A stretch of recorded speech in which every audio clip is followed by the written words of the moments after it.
ഇന്ന് രാത്രികാലം നമ്മുടെ ജീവിതത്തിൽ മുന്നോട്ട് പോകുന്നതിന് തടസ്സങ്ങളായി നിൽക്കുന്ന കാര്യങ്ങളെ എങ്ങനെ അതിജീവിക്കാം എന്നുള്ളതിനെക്കുറിച്ചാണ് ഞാൻ നിങ്ങളോട് സംസാരിക്കാൻ തക്കവണ്ണം ആഗ്രഹിക്കുന്നത്. വളരെ സുപരിചിതമായൊരു വേദഭാഗം വായിച്ചുകൊണ്ട് നമ്മുടെ ചിന്തകൾ നമ്മൾ ആരംഭിക്കുകയാണ്. ഫിലിപ്പിയ ലേഖനം 3-ാം അധ്യായത്തിൻ്റെ 12 മുതൽ 14 വരെയുള്ള വാക്യങ്ങൾ ആദ്യമായിട്ട് ആരെങ്കിലും വായിച്ച് സഹായിക്കണം. ഫിലിപ്പിയ ലേഖനം 3-ാം അധ്യായം അതിൻ്റെ 12 മുതൽ 14 വരെയുള്ള. ലഭിച്ചു കഴിഞ്ഞു എന്നോ തികഞ്ഞവനായി എന്നോ അല്ല, ഞാൻ ക്രിസ്തുയേശുവിനാൽ പിടിക്കപ്പെട്ടിരിക്കുന്നത് കൊണ്ട് എനിക്കും അത് പിടിക്കാമോ എന്ന് വെച്ച് പിന്തുടരുന്നതേ ഉള്ളൂ. സഹോദരന്മാരെ, ഞാൻ പിടിച്ചിരിക്കുന്നു എന്ന് നിരൂപിക്കുന്നില്ല.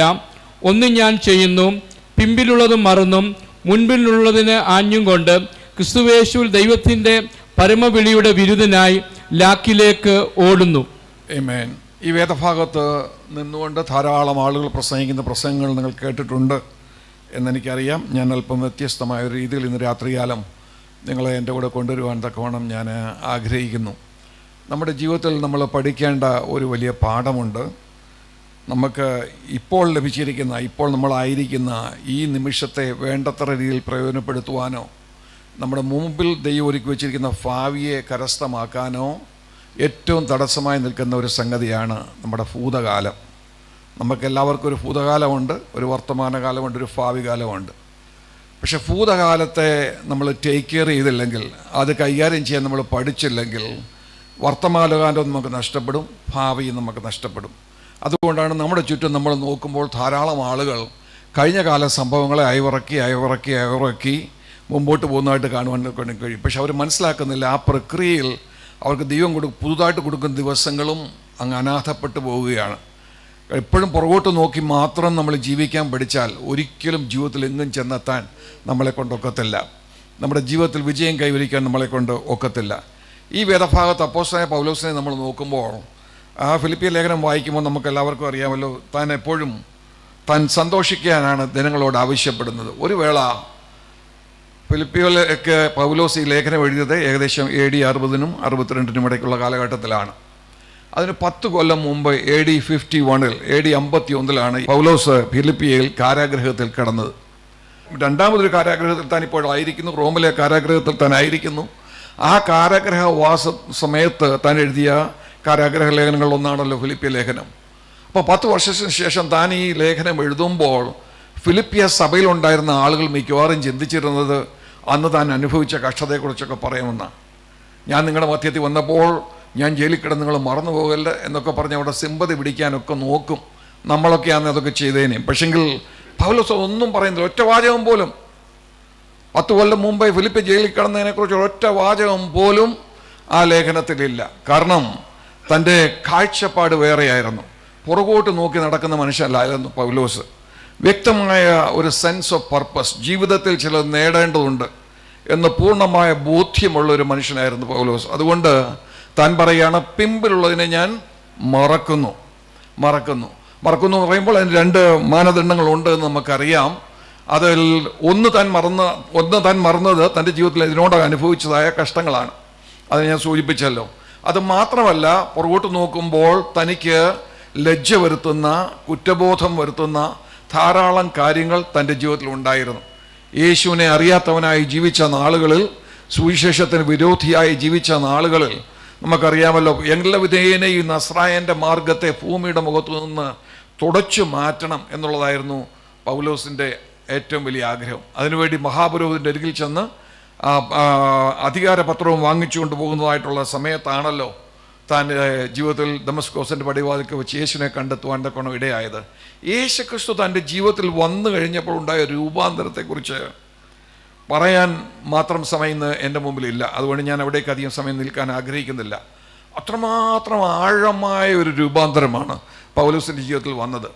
ക്രിസ്തുവിൽ ഒരു പുതിയ സൃഷ്ടിയായി തീരുക എന്നുള്ള ആശയം ഏറ്റവും ശക്തമായി ബൈബിളിൻ്റെ താളുകളിൽ പഠിപ്പിച്ചത് അപ്പോസ്തലൻ പൗലോസാണ്. അതിൻ്റെ കാരണം എന്താണെന്ന് ചോദിച്ചാൽ, ഏറ്റവും അധികമായിട്ട് അത് അനുഭവിച്ച മനുഷ്യൻ പൗലോസാണ്.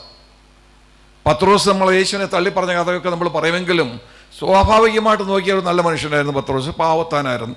കൊട്ടാരത്തിൽ മീൻ കച്ചവടം നടത്തി ജീവിച്ചൊരു മനുഷ്യൻ. അവിടെ നിന്ന് യേശു വിളിച്ചപ്പോൾ പടവും വലയും വിട്ടേച്ച് യേശു പിന്നാലെ പോയി. ഒടുവിൽ ഒരു ബലഹീന നിമിഷത്തിൽ യേശുവിനെ തള്ളിപ്പറഞ്ഞു എന്നുള്ളത് ഒഴിച്ചു കഴിഞ്ഞാൽ വലിയ കുഴപ്പമൊന്നും അദ്ദേഹത്തിൻ്റെ ജീവിതത്തിൽ ഇല്ലായിരുന്നു. അതുപോലെ യേശുവിൻ്റെ മറ്റു ശിഷ്യന്മാരെ നോക്കിയാൽ. എന്നാൽ പൗലോസിൻ്റെ കഥ അതല്ല. എല്ലാവിധേന ഈ സുവിശേഷ മാർഗത്തെ നശിപ്പിക്കണം, സുവിശേഷ മാർഗത്തെ ഇല്ലാതാക്കാൻ വേണ്ടി കച്ചകെട്ടി ഇറങ്ങിയ മനുഷ്യനാണ്. അങ്ങനെയുള്ള ഒരു മനുഷ്യനെ യേശു സന്ദർശിച്ച് രൂപാന്തരപ്പെടുത്തി യേശുവിൻ്റെ അടിമയാക്കി മാറ്റിയത് എങ്ങനെ? ഒരു നിമിഷം കൊണ്ട് ഞാൻ യേശുവിൻ്റെ അടിമയായി മാറിയത് എങ്ങനെ എന്നുള്ള ആ ചിന്ത ഞാൻ വിചാരിക്കുന്നു പൗലോസിൻ്റെ മരണസമയം വരെയും പൗലോസിന് മനസ്സിലുണ്ടായിരുന്നു. ഒരിക്കൽ പോലും അതിൻ്റെ ആഴം പൂർണ്ണമായിട്ട് മനസ്സിലാക്കുവാൻ തക്കോണം പൗലോസിനെ കഴിഞ്ഞോ എന്ന് ഞാൻ ചിലപ്പോൾ ചിന്തിക്കാറുണ്ട്. കാരണം ലേഖനങ്ങളിലൊക്കെയും വീണ്ടും വീണ്ടും ആവർത്തിച്ച് താൻ പറയുന്നുണ്ട്. 2 കൊരിന്ത്യർ 5 മാത്രമല്ല, ഒരുവൻ ക്രിസ്തുവിലായാലും പുതിയ സൃഷ്ടിയാകുന്നു എന്നുള്ള ആ ഒറ്റ പ്രസ്താവന മാത്രമല്ല, ജീവൻ്റെ പുതുക്കം, ജീവൻ്റെ പുതുക്കം, ജീവൻ്റെ പുതുക്കം, മരണത്തിൽ നിന്ന് ജീവനിലേക്കുള്ള വരവ്, ജീവൻ്റെ ആഴങ്ങൾ, ഇങ്ങനെ അനേക വിഷയങ്ങളെ കുറിച്ച് പൗലോസ് വിവരണം നമുക്ക് നൽകുമ്പോൾ, ലേഖനങ്ങളിലൂടെ നമ്മളെ പഠിപ്പിക്കുമ്പോൾ തൻ്റെ ജീവിതത്തിലേക്ക് നോക്കിക്കൊണ്ടാണ് തന്നതൊക്കെയും എഴുതിയത് എന്ന് ഞാൻ പൂർണ്ണമായിട്ടും വിശ്വസിക്കുന്നു. കാരണം അത്രയ്ക്ക് ആഴമായ ഒരു രൂപാന്തരമാണ് പൗലോസിൻ്റെ ജീവിതത്തിൽ വരുത്തുവാൻ തക്കോണം തൻ്റെ ജീവിതത്തിൽ ഇടയായത്. അപ്പോൾ തൻ്റെ ജീവിതത്തിൽ തനിക്ക് പുറകോട്ട് നോക്കിയാൽ ലജ്ജിക്കാൻ പലതും ഉണ്ടായിരുന്നു. പക്ഷെങ്കിൽ അതിനെക്കുറിച്ച് താൻ ഫോക്കസ് ചെയ്യുന്നേ ഇല്ല. ഇപ്പോൾ 1-2 തൻ്റെ അനുഭവ സാക്ഷ്യം പറയുമ്പോൾ അത് പങ്കിട്ടുണ്ടെന്ന് ഒഴിച്ചാൽ തൻ്റെ ഫോക്കസ് എപ്പോഴും മുമ്പോട്ടായിരുന്നു. എന്നെ എന്തിന് യേശു വിളിച്ചു? എന്നെ എന്തിന് യേശു തേടി വന്നു? ഞാൻ എൻ്റെ കാര്യം നോക്കി നടന്നപ്പോൾ, യേശു നശിപ്പിക്കാൻ നടന്നപ്പോൾ എന്നെ ഇത്രമാത്രം കഷ്ടപ്പെട്ട് ദമസ്കോസിൻ്റെ പടിവാതിക്കൽ തന്നെത്താൻ പ്രത്യക്ഷനായി. നമുക്കറിയാമല്ലോ, തന്നോട് സംസാരിച്ച ഒരു ദൂതനല്ല, തന്നോട് സംസാരിച്ച ഒരു അപ്പോസ്തലനല്ല, യേശുക്രിസ്തു ഇറങ്ങി വന്നതിനോട് നേരിട്ട് സംസാരിക്കായിരുന്നു. ഇത്രമാത്രം വില കൊടുത്ത് എന്നെ നേടിയെടുക്കാൻ തക്കവണ്ണം എന്തിന് യേശു ഇത്രമാത്രം ബന്ധപ്പെട്ടു എന്നുള്ള ആ ഒരു ചിന്ത തന്നെ ഭരിച്ചിരുന്നത് കൊണ്ട് എൻ്റെ ജീവിതം ഒരു മീനിങ് ഉണ്ടായിരിക്കണം, എൻ്റെ ജീവിതത്തിനൊരു പർപ്പസ് ഉണ്ടായിരിക്കണം, എൻ്റെ ജീവിതത്തിനൊരു ലക്ഷ്യം ഉണ്ടായിരിക്കണം. അതായിരുന്നു തൻ്റെ ജീവിതത്തിൻ്റെ മുമ്പോട്ട് തന്നെ നയിച്ചതായിട്ടുള്ള ഘടകം, പുറകോട്ടുള്ളതല്ല. ഞാൻ പലയിടത്തും ഈ പ്രാവശ്യം വന്നപ്പോൾ ചിലയിടത്തൊക്കെ പ്രസംഗിച്ചപ്പോൾ ഞാൻ പറഞ്ഞൊരു സംഗതി എന്താണെന്ന് അറിയാമോ? യേശുവിനെ പോലും ആ കണ്ണുകൊണ്ടാണ് പൗലോസ് കണ്ടത്. യേശുവിനെ പോലും ആ കണ്ണുകൊണ്ടാണ് പൗലോസ് കണ്ടത്. അതുകൊണ്ട് പൗലോസിൻ്റെ ലേഖനങ്ങളിലെങ്കിലും യേശു ജനിച്ചത് എവിടെയാണെന്ന് പറയുന്നില്ല, യേശു 33 വർഷം ഭൂമിയിൽ സഞ്ചരിച്ചെന്ന് പറയുന്നില്ല, യേശു ചെയ്ത അത്ഭുതങ്ങളെക്കുറിച്ച് പറയുന്നില്ല. നമ്മളൊക്കെയാണ് എപ്പോഴും പ്രസംഗിക്കുമ്പോൾ യേശുവിൻ്റെ അത്ഭുതങ്ങളെക്കുറിച്ച് പ്രസംഗിക്കുന്നത് നല്ലതാണ്, അതിന് തെറ്റൊന്നുമില്ല. പക്ഷെങ്കിൽ പൗലോസിൻ്റെ ലേഖനങ്ങൾ നിങ്ങൾ വായിച്ചു നോക്കിയാൽ ഒരിടത്ത് പോലും യേശു ചെയ്ത ഒരത്ഭുതത്തെക്കുറിച്ചും താൻ പറയാൻ സമയമെടുത്തിട്ടില്ല. കാരണം തൻ്റെ ദൃഷ്ടിയിൽ, തൻ്റെ ചിന്തയിൽ അതിനൊന്നും അല്ലായിരുന്നു പ്രസക്തി. അതൊക്കെ തന്നെ യേശുവിനെ ലോകത്തിനെ അവതരിപ്പിച്ച് കാണിക്കാൻ, യേശു രക്ഷകനായിട്ട് വന്നവനാണെന്നും യേശു ദൈവത്തിനാണെന്നും തെളിയിക്കാൻ വേണ്ടി ബൈബിൾ നമുക്ക് തന്നിരിക്കുന്നതേ ഉള്ളൂ. യോഹന്നാൻ്റെ സുവിശേഷത്തിൻ്റെ ഒടുവിലത്തെ ഭാഗത്ത് യോഹന്നാൻ വളരെ വ്യക്തമായിട്ട് നമ്മളോട് പറയുന്നു, ഞാൻ ഈ അത്ഭുതങ്ങളുടെ കഥയൊക്കെ നിങ്ങളോട് പറഞ്ഞ് എന്തിനാണെന്നറിയാമോ? യേശു ദൈവത്തിനാണെന്ന് നിങ്ങൾ വിശ്വസിക്കണം. അതിനുവേണ്ടിയാണ് ഇത് പറഞ്ഞത്, അല്ലാതെ കഥകൾ പറഞ്ഞ് നിങ്ങളെ ഇമ്പ്രസ് ചെയ്യാൻ വേണ്ടിയല്ല. Praise the Lord, hallelujah. അപ്പോൾ യേശുവിനെ അവതരിപ്പിക്കാനുള്ള മാർഗം എങ്ങനെയായിരുന്നു? യേശു 37 അത്ഭുതങ്ങൾ സുവിശേഷങ്ങൾ 4 കിടപ്പുണ്ട്. ആ 37 അത്ഭുതങ്ങളെ കുറിച്ച് നമുക്ക് ഓരോ ദിവസം ഓരോന്നും എടുത്ത് നമുക്ക് പ്രസംഗിക്കാം, അതിനകത്ത് യാതൊരു തെറ്റുമില്ല. പക്ഷേ ഒരു കാര്യം ഓർത്തുകൊള്ളണം, അതല്ല ഏറ്റവും പ്രസക്തമായ ഭാഗം. യേശുവിനെ ലോകത്തിൽ അവതരിപ്പിക്കാനുള്ള മാധ്യമങ്ങളായിരുന്നു. യേശു ദൈവത്തിനാണെന്ന് ലോകത്തിന് കാണിച്ചു കൊടുക്കാനുള്ള മാധ്യമങ്ങളായിരുന്നു ആ അത്ഭുതങ്ങൾ. Praise the Lord. അതിനപ്പുറത്തേക്ക് നമ്മൾ പോകണം. നമ്മൾ ഇതുവരെ അവിടെ പോലും എത്തിയില്ലെന്നുള്ളതാണ് സങ്കടകരമായ കാര്യം. പക്ഷേ അതിനപ്പുറത്തേക്ക് പോകണം. പൗലോസിൻ്റെ ലേഖനങ്ങൾ നമ്മൾ വായിക്കുമ്പോൾ താൻ 3 കാര്യങ്ങൾ മാത്രമേ താൻ യേശുവിനെ കുറിച്ച് ഊന്നി പറയുന്നുള്ളൂ. 1 യേശുവിൻ്റെ ക്രൂശീകരണം, 2 യേശുവിൻ്റെ പുനരുത്ഥാനം, 3 യേശുവിൻ്റെ സ്വർഗാരോഹണം. ഈ 3 വിഷയങ്ങൾ മാത്രമേ പൗലോസ് വീണ്ടും വീണ്ടും ആവർത്തിച്ച് തൻ്റെ ലേഖനങ്ങളിൽ പറയുന്നുള്ളൂ. കാരണം എന്താണെന്നറിയാമോ? നമ്മുടെ ആത്മീയത അടിസ്ഥാനം എന്ന് പറയുന്നത് യേശു പൊടി നിറഞ്ഞ ഒരു ഗലീലയിലുള്ള ഒരു റോഡിലൂടെ നടന്നു എന്നുള്ളതല്ല, പിന്നെ എൻ്റെ പാപങ്ങളെ ചുമന്നുകൊണ്ട് കാൽവരിയുടെ ക്രൂശിൽ എനിക്ക് വേണ്ടി മരിച്ചു എന്നുള്ളതാണ്. ഹല്ലേലൂയ. എൻ്റെ ഭാവി പ്രത്യാശയുടെ അടിസ്ഥാനം എന്ന് പറയുന്നത് യേശു കാനാവിലെ വെള്ളം വീഞ്ഞാക്കി മാറ്റിയെന്നുള്ളതല്ല, പിന്നെയോ എനിക്ക് വേണ്ടി ഒരു സ്ഥലം ഒരുക്കാൻ പോയിരിക്കുന്നു എന്നുള്ളതാണ്. ഹല്ലേലൂയ. അതുകൊണ്ട് പൗലോസ് അതിനുവേണ്ടി മാത്രമേ താൻ ഫോക്കസ് ചെയ്തുള്ളൂ. എന്നാൽ ഞാൻ ഇന്ന് രാത്രികാലം നിങ്ങളോട് ഞാൻ ആഗ്രഹിക്കുന്ന 3 പ്രധാനപ്പെട്ട പോയിന്റുകളുണ്ട്. അതിൽ ഒന്നാമത്തെ പോയിന്റ് എന്ന് പറയുന്നത്, ഈ കുറ്റബോധം എന്നുള്ളത് വലിയൊരു വിഷയമാണ് കേട്ടോ. പലപ്പോഴും മനുഷ്യരെ മുമ്പോട്ട് പോകാൻ അനുവദിക്കാത്ത വലിയൊരു ഘടകമാണ് ജീവിതത്തിലുള്ള കുറ്റബോധം. കുറച്ച് നാൾ ഈ ഭൂമിയുടെ മുഖത്ത് നമ്മൾ ജീവിച്ച് കഴിയുമ്പോൾ നമ്മുടെ എല്ലാവരുടെയും ജീവിതത്തിൽ കുറ്റബോധം ഉണ്ടാക്കുന്ന എന്തെങ്കിലുമൊക്കെ വരും. എവിടെയെങ്കിലും എന്തൊക്കെ ന്യൂനതകൾ നമ്മുടെ ജീവിതത്തിൽ ഉണ്ടാകും. അതിനെ എങ്ങനെ കൈകാര്യം ചെയ്യണം? പൗലോസിനെ പോലെ അതിനെ പിന്നിലങ്ങെറിഞ്ഞ് കളയാൻ തക്കോണം ഉള്ള ഒരു മാനസിക അവസ്ഥയിലേക്ക് നമുക്ക് എങ്ങനെ വരുവാൻ കഴിയും? ദൈവമക്കൾ എന്നുള്ള നിലയിൽ ദൈവമക്കളോടാണ് ഞാൻ സംസാരിക്കുന്നത് എന്ന പൂർണ്ണ ബോധ്യത്തോടു കൂടിയാണ് ഞാൻ പറയുന്നത്. അതെങ്ങനെ സാധിക്കും എന്ന് ഞാൻ ആദ്യം നിങ്ങൾക്ക് ചില കാര്യങ്ങൾ പറഞ്ഞു തരുവാൻ തക്കണം ആഗ്രഹിക്കുകയാണ്. ഒന്നാമത് നമ്മൾ ചെയ്യേണ്ടത്, നമ്മുടെ ജീവിതത്തിൽ കഴിഞ്ഞ നാളുകളിൽ നടന്നതായ കുറവുകളെ തുറന്ന് സമ്മതിക്കാനുള്ളൊരു മനസ്സ് നമുക്ക് വേണം. പലപ്പോഴും ദൈവമക്കൾക്കില്ലാത്തൊരു കാര്യമാണ്. പ്രത്യേകിച്ച് നമ്മുടെ മലയാളി കൾച്ചറിൽ പിടിക്കപ്പെടുന്നത് വരെ നമ്മൾ നീതിമാന്മാർ, പിടിക്കപ്പെട്ട് കഴിയുമ്പോൾ നമ്മൾ കുറ്റവാളികൾ. ഈ ഒരു ചിന്താഗതിയാണ് നമ്മൾ പലപ്പോഴും വെച്ച് പുലർത്താറുള്ളത്. ആത്മീയ മണ്ഡലത്തിൽ പോലും അത്തരം ഒരു ചിന്താഗതിയാണ് വെച്ച് പുലർത്താറുള്ളത്. അതുകൊണ്ട് എങ്ങനെ നമ്മുടെ എല്ലാവരുടെയും ലക്ഷ്യം എന്താണെന്നറിയാമോ? എൻ്റെ ജീവിതത്തിൽ എന്തെങ്കിലും ന്യൂനത ഉണ്ടായെന്ന് ആരും അറിയരുത്. ഇതാണ് നമ്മുടെ ലക്ഷ്യം. ബൈബിൾ നമ്മളെ പഠിപ്പിക്കുന്നതല്ല. ബൈബിൾ നമ്മളെ പഠിപ്പിക്കുന്നത് you have to accept your past. Until and unless you accept your past you can never get past your past. നിങ്ങളുടെ ഭൂതകാലത്തിന് അപ്പുറത്തേക്ക് നിങ്ങൾക്ക് പോകണമെന്നുണ്ടെങ്കിൽ, അല്ലെ ഭൂതകാലത്തിൻ്റെ അടിമയായിട്ട് ജീവിതത്തിൽ കിടക്കാതിരിക്കണമെന്നുണ്ടെങ്കിൽ, നിങ്ങൾക്ക് ഈ കഴിഞ്ഞ കാലങ്ങളെ ന്യൂനതകളെ അംഗീകരിച്ചേ പറ്റത്തുള്ളൂ. ജീവിതത്തിൽ സംഭവിച്ച ന്യൂനതകളെ അല്ലെ പരാജയങ്ങളെ മനസ്സ് തുറന്ന് സമ്മതിച്ചേ പറ്റത്തുള്ളൂ. അതിനോട് ചേർന്ന് പോകുന്നൊരു കാര്യം കൂടെ ഉണ്ട്. ആ ന്യൂനതകളെ നമ്മൾ മനസ്സിലാക്കുമ്പോൾ ചിലപ്പോൾ നമുക്ക് അനുദപിക്കാൻ മാത്രമേ കഴിയത്തുള്ളൂ. ചിലപ്പോൾ നമുക്ക് അനുതാപത്തിന് അപ്പുറത്തേക്ക് കിടന്ന് അമ്മൻസ് എന്ന് പറഞ്ഞാൽ അതിന് പ്രതിവിധികൾ ഉണ്ടാക്കാൻ തക്കോണം കഴിയും. ആ ചരിത്രം, ആ അധ്യായം നമ്മുടെ ജീവിതത്തെ തിരുത്തുവാൻ തക്കോണം നമ്മളെ കൊണ്ട് കഴിയും. ഞാൻ വളരെ വേഗത്തിൽ 1-2 ഉദാഹരണങ്ങൾ ഞാൻ പറഞ്ഞു തരാം.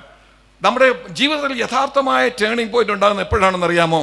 കഴിഞ്ഞ കാലത്തെ ന്യൂനതകളെ മനസ്സിലാക്കുകയും അതിനെ സ്വീകരിക്കുകയും ചെയ്യുമ്പോഴാണ്. ഒന്നാമതായിട്ട് ഞാൻ കാണിച്ചു തരാൻ ആഗ്രഹിക്കുന്ന ഉദാഹരണം എന്ന് പറയുന്നത് യാക്കോബാണ്. യാക്കോബ് ഭാവിയായ മനുഷ്യനായിരുന്നു, നമുക്കെല്ലാവർക്കും അറിയാം. നമുക്ക് ആ അമ്മാച്ചൻ്റെ വീട്ടിൽ നിന്ന് 20 വർഷത്തിന് ശേഷം മടങ്ങി വരുന്ന ഒരു വലിയ കൂട്ടക്കണക്കിന് ആടുകളുമായിട്ട് മടങ്ങി വരുന്ന യാക്കോബിനെ നമ്മൾ നോക്കിയാൽ പലപ്പോഴും നമ്മൾ യാബോക്ക് കടവിൽ വെച്ച് ദൈവദൂതനുമായിട്ട് മല്ലടിച്ച കാര്യം മാത്രമേ നമ്മൾ പറയാറുള്ളൂ. പക്ഷെ ഒരു കാര്യം ഓർത്തുകൊള്ളണം, ആ ദൈവദൂതനുമായിട്ട് മല്ലടിക്കാനുള്ള അവസരം ഉണ്ടാക്കി കൊടുത്തത് അതിന് മുമ്പ് യാക്കോബ് ചെയ്തൊരു കാര്യമാണ്. നമുക്കറിയാമല്ലോ, അപ്പനെ കബളിപ്പിച്ച് ജ്യേഷ്ഠനെ കബളിപ്പിച്ച് അനുഗ്രഹങ്ങൾ മുഴുവൻ വാങ്ങി, ഇരട്ടി പങ്ക് വാങ്ങി. ആ ഒരു ദിവസം പോലും അത് അനുഭവിച്ചില്ല. പക്ഷെ ടെക്നിക്കലി ഇന്നും താൻ അതിന് അവകാശിയാണ്, ലീഗലി താൻ ഇന്നും അതിന് അവകാശിയാണ്. കാരണം അപ്പൻ തന്നെ അനുഗ്രഹിച്ചതാ, മൂത്ത മകനാണെന്ന് കരുതി അനുഗ്രഹിച്ചത്. അതുകൊണ്ട് ടെക്നിക്കലി യാക്കോബിനുള്ളതാണ്. പക്ഷെ ഒരു ദിവസം പോലും താൻ അത് അനുഭവിച്ചില്ല. അന്ന് രാത്രി തന്നെ അവിടെ നിന്ന് ഒളിച്ചോടി പോകേണ്ടി വന്നു. അപ്പോൾ ഈ കള്ളത്തരം കാണിച്ചുകൊണ്ട് തനിക്ക് യാതൊരു പ്രയോജനം ഉണ്ടായില്ല. എന്നാൽ അതല്ല എൻ്റെ വിഷയം, അതല്ല. ഈ മടങ്ങി വരുമ്പോഴേക്ക് ഈ ദൈവദൂതനുമായിട്ട് മല്ല് പിടിക്കാൻ തനിക്ക് അവസരം ഉണ്ടാക്കി കൊടുത്തത് എന്താണെന്നറിയാമോ? അതിന് മുമ്പ് യാക്കോബ് ചെയ്തൊരു കാര്യമാണ്. അത് പലപ്പോഴും നമ്മൾ പറയാറില്ല. അതെന്താണെന്നറിയാമോ? മടങ്ങി വരുന്ന വഴിക്ക് തന്നെ തനിക്ക് അറിയായിരുന്നു തൻ്റെ ജ്യേഷ്ഠൻ താർക്കുന്ന ദേശത്തൂടെ കൂടെ തനിക്ക് കടന്നു പോകാൻ. തൻ്റെ ജ്യേഷ്ഠനായിട്ട് കണ്ടുമുട്ടുന്നത് ഒരു രീതിയിൽ തനിക്ക് അവോയ്ഡ് ചെയ്യാനൊക്കത്തില്ലായിരുന്നു. അതുകൊണ്ട് താൻ തീരുമാനിച്ചു തൻ്റെ ജ്യേഷ്ഠൻ്റെ കോപത്തെ ശമിപ്പിക്കാൻ തക്കവണ്ണം, ഓർക്കുന്നല്ലോ, വേദസ്തം അറിയാവുന്നവരാണല്ലോ മുമ്പിലിരിക്കുന്നത്, എന്ത് ചെയ്തു? കൂട്ടങ്ങളായിട്ട് ആടുകളെയും കന്നാലുകളെയും പിന്നെ ഏലക്കാരെയും എല്ലാം തൻ്റെ മുമ്പിൽ അയച്ചു. അപ്പം അവിടുന്ന് ഏശാവ് ദേഷ്യപ്പെട്ട് ഇങ്ങോട്ട് വരുമ്പോൾ 20 വർഷം മുമ്പേ എന്നെ കബളിപ്പിച്ച് എനിക്ക് ലഭിക്കേണ്ടുന്ന അനുഗ്രഹങ്ങളെല്ലാം ചോർത്തിക്കൊണ്ടുപോയി എൻ്റെ അനുജനോട് പകരം വീട്ടാനുള്ള ദിവസമാണ് ഈ ദിവസം എന്ന് കരുതിക്കൊണ്ട് താൻ വീട്ടിൽ നിന്ന് ദേഷ്യപ്പെട്ട് ഇറങ്ങി വരുന്ന ഏശാവ് ആദ്യം കണ്ടത് യാക്കോബിനെ അല്ല, യാക്കോബിനെ കണ്ടത് കുറേ സമയം കഴിഞ്ഞ. ആദ്യം കണ്ടത് എന്താണ്? യാക്കോബ് കൊടുത്തയച്ചതായിട്ടുള്ള ആടുമാടുകളെയാ. അപ്പോൾ തന്നെ ഏശാവിന് മനസ്സിലായി, എടാ എനിക്ക് നഷ്ടപ്പെടേണ്ടേ, എൻ്റെ നഷ്ടപ്പെട്ടു പോയ അനുഗ്രഹങ്ങൾ കുറെയെങ്കിലും തിരിച്ചു തരാൻ, എന്നോട് കബളിപ്പിച്ച് വാങ്ങിച്ച അനുഗ്രഹങ്ങളിൽ കുറച്ചെങ്കിലും തിരിച്ചു തരാൻ എൻ്റെ അനുജന് മനസ്സായല്ലോ എന്ന് ചിന്തിപ്പിച്ചപ്പോഴേ ഏശാവിൻ്റെ ദേഷ്യം തണുക്കാൻ തുടങ്ങി. അത് ഒരു കൂട്ടമല്ല കൊടുത്തത്, പുറകെ കൂട്ടങ്ങൾ വരിക. ആ കൂട്ടങ്ങളെയൊക്കെയും കാണുമ്പോൾ ഏശാവിൻ്റെ ദേഷ്യം കുറഞ്ഞു വരിക. ഓർത്തോണം, നമ്മുടെ ജീവിതത്തിൽ പലപ്പോഴും പ്രതിവിധികൾ ഉണ്ടാകണം എന്ന് ദൈവം ആഗ്രഹിക്കുന്നു. അമ്മൻ എന്നുള്ളതിൻ്റെ റിയൽ മലയാളം വേർഡ് പ്രതിവിധി എന്നാണ് ഞാൻ ചിന്തിക്കുന്നു. അത് നമ്മൾ ഉണ്ടാക്കണം, ദൈവം നമ്മളെക്കുറിച്ച് ആഗ്രഹിക്കുന്നു. കാരണം നമ്മുടെ ജീവിതത്തിലൊക്കെ തെറ്റുകൾ ഉണ്ടാകുമെന്നേ, ചിലപ്പോൾ നമ്മളൊക്കെ തെറ്റ് ചെയ്യുമെന്നേ, ചിലപ്പോൾ നമ്മൾ പിന്നീട് ഓർത്ത് പശ്ചാത്തപിക്കുന്ന പലതും നമ്മുടെ ജീവിതത്തിൽ വന്നു കൂടുമെന്നേ. ആ ജീവിതയാത്രയിൽ ഉണ്ടായ ആ വിഷയങ്ങൾക്ക് പരിഹാരം ഉണ്ടാക്കാവുന്ന സകല വിഷയങ്ങൾക്കും നമ്മൾ പരിഹാരം ഉണ്ടാക്കണം. എന്ന് തന്നെയാണ് ദൈവം നമ്മളെക്കുറിച്ച് ആഗ്രഹിക്കുന്നത്. ഇന്ന് രാത്രികാലം ഞാൻ ഇങ്ങനെ പറഞ്ഞു പോകുന്നത് കൊണ്ട് ഞാൻ വചനത്തിൻ്റെ ആഴങ്ങളിലേക്ക് നിങ്ങളെ കൊണ്ടുപോവുകയാണ്. എൻ്റെ കൂടെ വരണം. പക്ഷേ ഒരു കാര്യം നിങ്ങൾ ഓർത്തുകൊള്ളണം, നിങ്ങളുടെ ജീവിതത്തിലെ പല അനുഗ്രഹങ്ങളും കെട്ടുകിടക്കുന്നതിൻ്റെ കാരണം, അപ്രാപ്യമായി കിടക്കുന്നതിൻ്റെ കാരണം എന്താണെന്ന് ചോദിച്ചാൽ, കഴിഞ്ഞ കാലത്തെ പല കണക്കുകൾ ഇന്ന് തീരാൻ കിടക്കുന്നേ ഉള്ളൂ. നിങ്ങൾക്കറിയാമോ, ആ കണക്കുകൾ തീർക്കാതെ കൈയടിക്കാം, ആ കണക്കുകൾ തീർക്കാതെ അന്യഭാഷ പറയാം, ആ കണക്കുകൾ തീർക്കാതെ പെന്തക്കോസ്തുകാരായിട്ട് ജീവിക്കാം. എന്നാൽ ദൈവത്തിൻ്റെ അനുഗ്രഹം ദൈവം നിങ്ങൾക്ക് വേണ്ടി ഒരുക്കി വെച്ചിരിക്കുന്നത് നിങ്ങൾ കൈവശമാക്കി തീർക്കണമെന്നുണ്ടെങ്കിൽ പല കണക്കുകളും തീർത്തേ മതിയാകുള്ളൂ. ഹല്ലേലൂയ. ഞാൻ വേറൊരു ഉദാഹരണം കാണിച്ചു തരാം. ലൂക്കോസിന്റെ സുവിശേഷം 19-ാം അധ്യായത്തിൽ യേശു ഒരുവന്റെ വീട്ടിലേക്ക് ചെല്ലാൻ ആഗ്രഹിക്കുന്നു. സക്കായി നമുക്ക് എല്ലാവർക്കും അറിയാം. യേശു ക്രിസ്തു അവിടേക്ക് ചെല്ലുമ്പോൾ ആ ഭവനത്തിലേക്ക് കടന്നു ചെല്ലുവാൻ യേശു താല്പര്യം കാണിച്ചപ്പോൾ തന്നെ ശിഷ്യന്മാർക്ക് ഇഷ്ടപ്പെട്ടില്ല. കാരണം അവരുടെ ലിസ്റ്റും പ്രകാരം സക്കായി അശുദ്ധനും അവരെല്ലാം വിശുദ്ധരുമാണ്. ചുങ്കക്കാരനായ ഈ മനുഷ്യൻ അശുദ്ധനും യേശുവിന്റെ പിന്നാലെ നടക്കുന്ന ഞങ്ങളാണ് വിശുദ്ധരും എന്നുള്ളൊരു കാഴ്ചപ്പാടാണ് അവർ വെച്ച് പുലർത്തുന്നത്. യേശു കണ്ട കാര്യം പക്ഷെ ഇവർ കണ്ടില്ല. സക്കായിയുടെ ജീവിതത്തിൽ ഉണ്ടായ രൂപാന്തരത്തെക്കുറിച്ച് സക്കായി പിന്നീട് സാക്ഷ്യം പറഞ്ഞപ്പോൾ മാത്രമേ ശിഷ്യന്മാർ അറിഞ്ഞുള്ളൂ. പക്ഷെ ആ യേശു നേരത്തെ അത് കണ്ടു. ഹല്ലേലൂയ. അതുകൊണ്ടാണ് യേശുവിനെ കാണുവാൻ തക്കവണ്ണം താല്പര്യപ്പെട്ട് മരത്തിന്റെ മുകളിൽ കയറുന്ന സക്കായിയുടെ ഇരുന്ന മരത്തിന്റെ കൊമ്പിന്റെ അടിയിൽ വന്നപ്പോൾ യേശു നിന്നത്. അറിഞ്ഞുകൊണ്ട് അവിടെ നിന്നിട്ട് മുകളിലേക്ക് നോക്കിയത് കൊണ്ടാ. എന്നിട്ട് യേശു പറഞ്ഞു, ബാ ഞാൻ നിന്റെ വീട്ടിലോട്ട് വരാൻ പോവുക. ആർക്കും അത് മനസ്സിലാക്കാതെ കൊണ്ടും കഴിഞ്ഞില്ല. എന്തുകൊണ്ട് ഈ ചുങ്കക്കാരന്റെ വീട്ടിൽ യേശു പോകുന്നു? പക്ഷെങ്കിൽ സക്കായി ഓൾറെഡി യേശുവിനെ കുറിച്ച് കേട്ടിരുന്നു. യേശുവിന്റെ പഠനങ്ങളെ കുറിച്ച് പഠിപ്പിക്കലുകളെ കുറിച്ച് അവൻ അറിയാമായിരുന്നു. അത് അവനിൽ സ്വാധീനം ചെലുത്തിയിരുന്നു. അതുകൊണ്ടാണ് അവൻ ഈ യേശുവിനെ ഒന്ന് കാണാൻ വേണ്ടി ആ മരത്തിന്റെ മുകളിൽ കയറിയത്. നമ്മളൊക്കെ ഈ സുവിശേഷം പറയുമ്പോൾ സംഭവിക്കുന്നതാണല്ലോ. ഈ പന്തലിന്റെ കീഴിൽ ഇരിക്കുന്ന നിങ്ങൾ മാത്രമല്ല ഇന്ന് രാത്രികാലം ഈ സുവിശേഷം കേൾക്കുന്നത്. ഈ ലൈവായിട്ട് ഇത് പോകുന്നത് കൊണ്ട് വേറെ എത്രയോ പേര് ഈ സുവിശേഷം കേൾക്കും. ഈ വഴിയോരത്തൂടെ പോകുന്ന കാറുകളിലൊക്കെ ഇരുന്ന് എത്രയോ പേര് എൻ്റെ ഒരു അംശമെങ്കിലും കേട്ടെന്നിരിക്കും. ചുറ്റുപാടുള്ള വാഹനങ്ങളിലൊക്കെ ഇരുന്നുകൊണ്ട് എത്രയോ പേര് കേട്ടെന്നിരിക്കും. ആരെയൊക്കെ എവിടെയൊക്കെ യേശുവിൻ്റെ സുവിശേഷം സ്വാധീനിക്കുന്നുണ്ടെന്ന് നമുക്കറിഞ്ഞുകൂടാ. നമുക്കറിഞ്ഞുകൂടാത്തത് കൊണ്ട് ബാഹ്യമായ കാര്യങ്ങൾ വെച്ചുകൊണ്ട് നമ്മൾ ആളുകളെ അളക്കും. പലരെയും നോക്കിയിട്ട് പറയും, ഇവൻ രക്ഷയ്ക്ക് യോഗ്യനല്ല, ഇവൻ രക്ഷയ്ക്ക് യോഗ്യനല്ല, ഇവൻ രക്ഷയ്ക്ക് യോഗ്യനല്ല. കാരണം നമുക്ക് മുൻവിധികളുണ്ട്. ഒരുവേള നമുക്ക് അവർ കഴിഞ്ഞ നാളുകൾ അവർ ചെയ്ത പല കാര്യങ്ങളും നമുക്ക് അറിയാമായിരിക്കാം. കഴിഞ്ഞ കാലത്തെ അവരുടെ ജീവിത ശൈലികൾ നമുക്കറിയാമായിരിക്കാം. അതുകൊണ്ട് നമ്മൾ മുൻവിധി വെച്ചുകൊണ്ട് പറയും, ഈ വ്യക്തി രക്ഷയ്ക്ക് യോഗ്യനല്ല. എന്നാൽ യേശു പറഞ്ഞ എന്താണ്? ഈ ഭവനത്തിൽ നിന്ന് രക്ഷ വന്നിരിക്കുന്നു എന്നാണ് പറഞ്ഞത്. അതിന്റെ കാരണം എന്താണെന്ന് അറിയാമോ? സക്കായി ഒരു സാക്ഷ്യം പറഞ്ഞു. സക്കായി പറഞ്ഞു, യേശുവേ, നിന്നെ കുറിച്ച് ഞാൻ കേൾക്കാൻ തുടങ്ങിയപ്പോഴേ എനിക്കൊരു രൂപാന്തരം വന്നിരുന്നു. ഞങ്ങളുടെ നാട്ടുകാർക്ക് അത് അറിഞ്ഞുകൂടാ, എൻ്റെ ചുറ്റും പാർക്കുന്നവർക്ക് അത് അറിഞ്ഞുകൂടാ. നിന്റെ പഠിപ്പിക്കൽ എത്രമാത്രം എന്നെ സ്വാധീനിച്ചിട്ടുണ്ടെന്ന് ഇവർക്കൊന്നും അറിഞ്ഞുകൂടാ.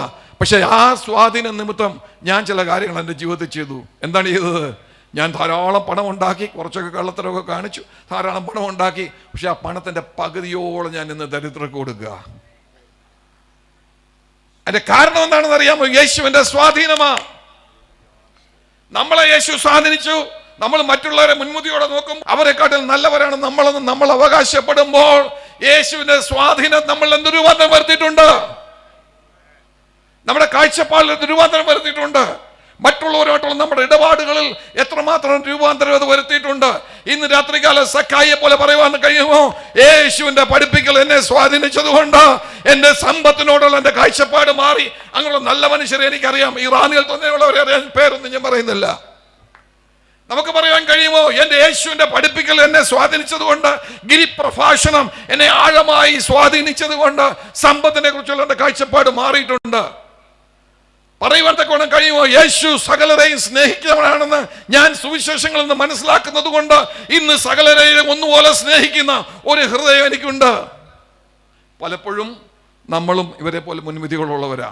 നമ്മളെ ഉള്ളൂ നല്ലവര്, ബാക്കിയുള്ളവരെല്ലാം കൊള്ളരുതാത്തവരാണ് എന്നുള്ള ചിന്തയോടുകൂടിയാണ് നടക്കുന്നത്. നോക്കണം, പിന്നെ സക്കായി ഒരു കാര്യം കൂടെ പറഞ്ഞു. ഞാൻ പകുതിയോളം ധനം ഓൾറെഡി ഡിസ്ട്രിബ്യൂട്ട് ചെയ്ത് കഴിഞ്ഞു. അത് മാത്രമല്ല, ഞാൻ ആരോടെങ്കിലും കൊള്ളയായിട്ട് എന്തെങ്കിലും വാങ്ങിച്ചിട്ടുണ്ടെങ്കിൽ എൻ്റെ മനസ്സിൽ ലിസ്റ്റ്, ആരുടെല്ലാം പേരെൻ്റെ മനസ്സിൽ ലിസ്റ്റുണ്ടോ അവിടെ എല്ലാം വീട്ടിൽ ചെന്ന് 4 മടങ്ങ് മടക്കി കൊടുത്തിട്ടു. യേശുവേ, നിന്നെ കാണാൻ ഈ മരത്തെ കയറുന്നതിന് മുമ്പേ ഞാൻ ചില കാര്യങ്ങളൊക്കെ ചെയ്തേച്ചാ ഈ മരത്തെ കയറിയത്. നിന്നെ കാണാൻ ഈ മരത്തെ കയറുന്നതിന് മുമ്പേ നിന്റെ മുമ്പിൽ നിൽക്കേണ്ടി വന്നാൽ നിൽക്കാൻ അല്പമെങ്കിലും ഞാൻ യോഗ്യനായി തീരണം എന്നുള്ള ആഗ്രഹത്തോടുകൂടെ ഞാൻ ചില കാര്യങ്ങൾ ചെയ്തിട്ടാണ് ഞാൻ ഈ മതത്തിൽ കയറിയത്. നമുക്കറിയാമല്ലോ, യേശു അവനെ സ്വീകരിച്ചു. യേശു അവൻ്റെ വീട്ടിൽ ചെന്നിട്ട് പറഞ്ഞു, ഇന്ന് ഈ ഭവനത്തിന് രക്ഷ വന്നിരിക്കുന്നു എന്ന് പറഞ്ഞാൽ നീയും രക്ഷയ്ക്ക് യോഗ്യനാണ്. ഇവനും അബ്രഹാമിൻ്റെ മകനാണെന്ന് യേശു പറഞ്ഞു. എനിക്കൊരു എഴുത്തുകാരനെ അറിയാം, ജെ പുഷ്കർ എന്ന് പറയുന്ന ഒരു എഴുത്തുകാരനെ അറിയാവുന്ന ആരെങ്കിലും ഉണ്ടോ? എൻ്റെ കാര്യങ്ങളൊന്ന് നിർത്താമോ? മറ്റൊരു മത ബാക്ക്ഗ്രൗണ്ടിൽ നിന്ന് കടന്നു വന്ന എറണാകുളം ഭാഗത്ത് താമസിക്കുന്ന ജെ പുഷ്കർ എന്ന് പറയുന്ന ഒരു ദൈവദാസനാണ് അദ്ദേഹം. പക്ഷെ അദ്ദേഹം വിശ്വാസത്തിൽ പെന്തക്കോസ്തി വന്നപ്പോൾ തനിക്ക് മനസ്സിലായി, എടാ പെന്തക്കോസ്തുകാരെ കുറിച്ച് ഞാൻ പണ്ട് ചിന്തിച്ച പോലെ അല്ല, ഇവർക്ക് ഒരുപാട് കുറവുകളുണ്ടെന്ന് മനസ്സിലായി. നമ്മളെല്ലാം അത് സമ്മതിക്കുന്നവരാ, പക്ഷേ ചിലർക്ക് അത് പിന്നീടാണ് മനസ്സിലാകുന്നത്. അതുകൊണ്ട് ഈ മനുഷ്യൻ എന്ത് ചെയ്യുന്നറിയാമോ? ഈ മനുഷ്യൻ എല്ലാ ദൈവദാസന്മാരുടെയും ജീവിതത്തെ കുറ്റങ്ങൾ കണ്ടുപിടിച്ച് അതിനെക്കുറിച്ച് ലഘുലേഖകൾ എഴുതാൻ തുടങ്ങി. ലഘുലേഖകൾ എഴുതിയിട്ട് ഇവിടെ ചില പത്രങ്ങളൊക്കെ പണ്ട് അങ്ങനെ ചെയ്തിരുന്നല്ലോ, എന്നാൽ ഇദ്ദേഹം പത്രം ഇറക്കിയില്ല, ലഘുലേഖകൾ എഴുതി അറിയാവുന്ന മറ്റ് ഭാഷമാർക്കെല്ലാം അയച്ചു കൊടുക്കും. ഒരു കൺവെൻഷന് ഒരു ദൈവദാസനെ വിളിച്ചാൽ ആ കൺവെൻഷൻ ദൈവദാസൻ വരുന്നു എന്നറിഞ്ഞുകൊണ്ട് ആ മനുഷ്യൻ്റെ ജീവിതത്തിലുള്ള സകല കുറ്റങ്ങളും കണ്ടുപിടിച്ച് ആ സഭയുള്ള എല്ലാവർക്കും ഇദ്ദേഹം കത്തെഴുതി അയച്ചു കൊടുക്കും. ഈ മനുഷ്യനെ ഇവിടെ പ്രസംഗിപ്പിക്കല്ല, ഇദ്ദേഹത്തെ ഇവിടെ പ്രസംഗിപ്പിക്കാൻ കൊള്ളത്തില്ല. ഇന്നും ആ ശുശ്രൂഷ ചിലരൊക്കെ നമ്മുടെ തലമുറകളുണ്ടെന്ന് നമുക്കറിയാം, അതവിടെ കിടക്കട്ടെ. അപ്പോൾ ഈ പുഷ്കരൻ കുറേ വർഷങ്ങൾ ഇങ്ങനെ ചെയ്തുകൊണ്ടിരിക്കുമ്പോൾ തൻ്റെ ഒരു മകള് മാസ്റ്റേഴ്സ് ഡിഗ്രിക്ക് വടക്കേണ്ടിയിൽ ഒരു യൂണിവേഴ്സിറ്റിയിൽ പഠിച്ചുകൊണ്ടിരിക്കുന്ന തൻ്റെ മകള് പെട്ടെന്ന് രോഗിയായി. ഈ പിതാവിന് വലിയ സങ്കടമായി. മോൾക്ക് രോഗമായപ്പോൾ അദ്ദേഹത്തിനും നല്ല ജോലി ഉണ്ടായിരുന്നു, അദ്ദേഹത്തിൻ്റെ വൈഫിനും ജോലിയുണ്ട് ഉള്ള ആളായിരുന്നു. അപ്പോൾ അവർ കൊണ്ടുപോയി ഈ മകളെ കൊണ്ടുപോയി എല്ലായിടത്തും കൊണ്ടുപോയി കാണിച്ചു. അവസാനം വെല്ലൂർ വരെ കാണിച്ചു. എല്ലാ ഡോക്ടർമാരും നോക്കിയിട്ട് ഇവർക്ക് അസുഖം എന്താണെന്ന് കണ്ടുപിടിക്കാനൊക്കെ ഒന്നില്ല. ഇവൾ പക്ഷേ ഓരോ ദിവസവും മരണത്തോട് അടുത്തുകൊണ്ടിരിക്കുക. അവസാനം പറഞ്ഞ് ഞങ്ങളെ കൊണ്ടൊന്നും ചെയ്യാനൊക്കെ ഒന്നില്ല, വാസ്തവത്തിൽ ഇവിടെ രോഗം എന്തോന്ന് ഞങ്ങൾക്ക് അറിഞ്ഞുകൂടാ, അതുകൊണ്ട് ഇവളെ മടക്കി വീട്ടിൽ കൊണ്ടുപോക്കൂ, നിങ്ങൾ ചില ദിവസങ്ങളോടെ ഇവൾ ഇനി ജീവിക്കുകയുള്ളൂ, അതുകൊണ്ട് അവളെ നോക്കിക്കൊള്ളാൻ പറഞ്ഞ് അവരുടെ വീട്ടിലേക്ക് മടക്കി അയച്ചു. അങ്ങനെ വന്ന് ഇവർ ഇങ്ങനെ ദുഃഖിച്ചിരിക്കുക, എൻ്റെ കുഞ്ഞിനിങ്ങനെ പറ്റിയല്ലോ. പിറ്റേ ദിവസം രാവിലെ ആ ഗ്രാമത്തിൽ നിന്നുള്ള ഒരു പാവപ്പെട്ട ദൈവദാസൻ അവരുടെ വീട്ടിൽ ചെന്നിട്ട് അദ്ദേഹത്തോട് പറഞ്ഞു, ഇന്നലെ രാത്രി ഞങ്ങളുടെ മകൾക്ക് വേണ്ടി ഞാൻ പ്രാർത്ഥിച്ചുകൊണ്ടിരിക്കുമ്പോൾ എന്നെ അത്ഭുതപ്പെടുത്തിക്കൊണ്ട് ദൈവത്തിൻ്റെ ആത്മാവ് ഒരു കാര്യം പറഞ്ഞു, അത് ഞാൻ പറഞ്ഞോട്ടെ, വിരോധമുണ്ടോ? പറഞ്ഞോളാൻ പറഞ്ഞു.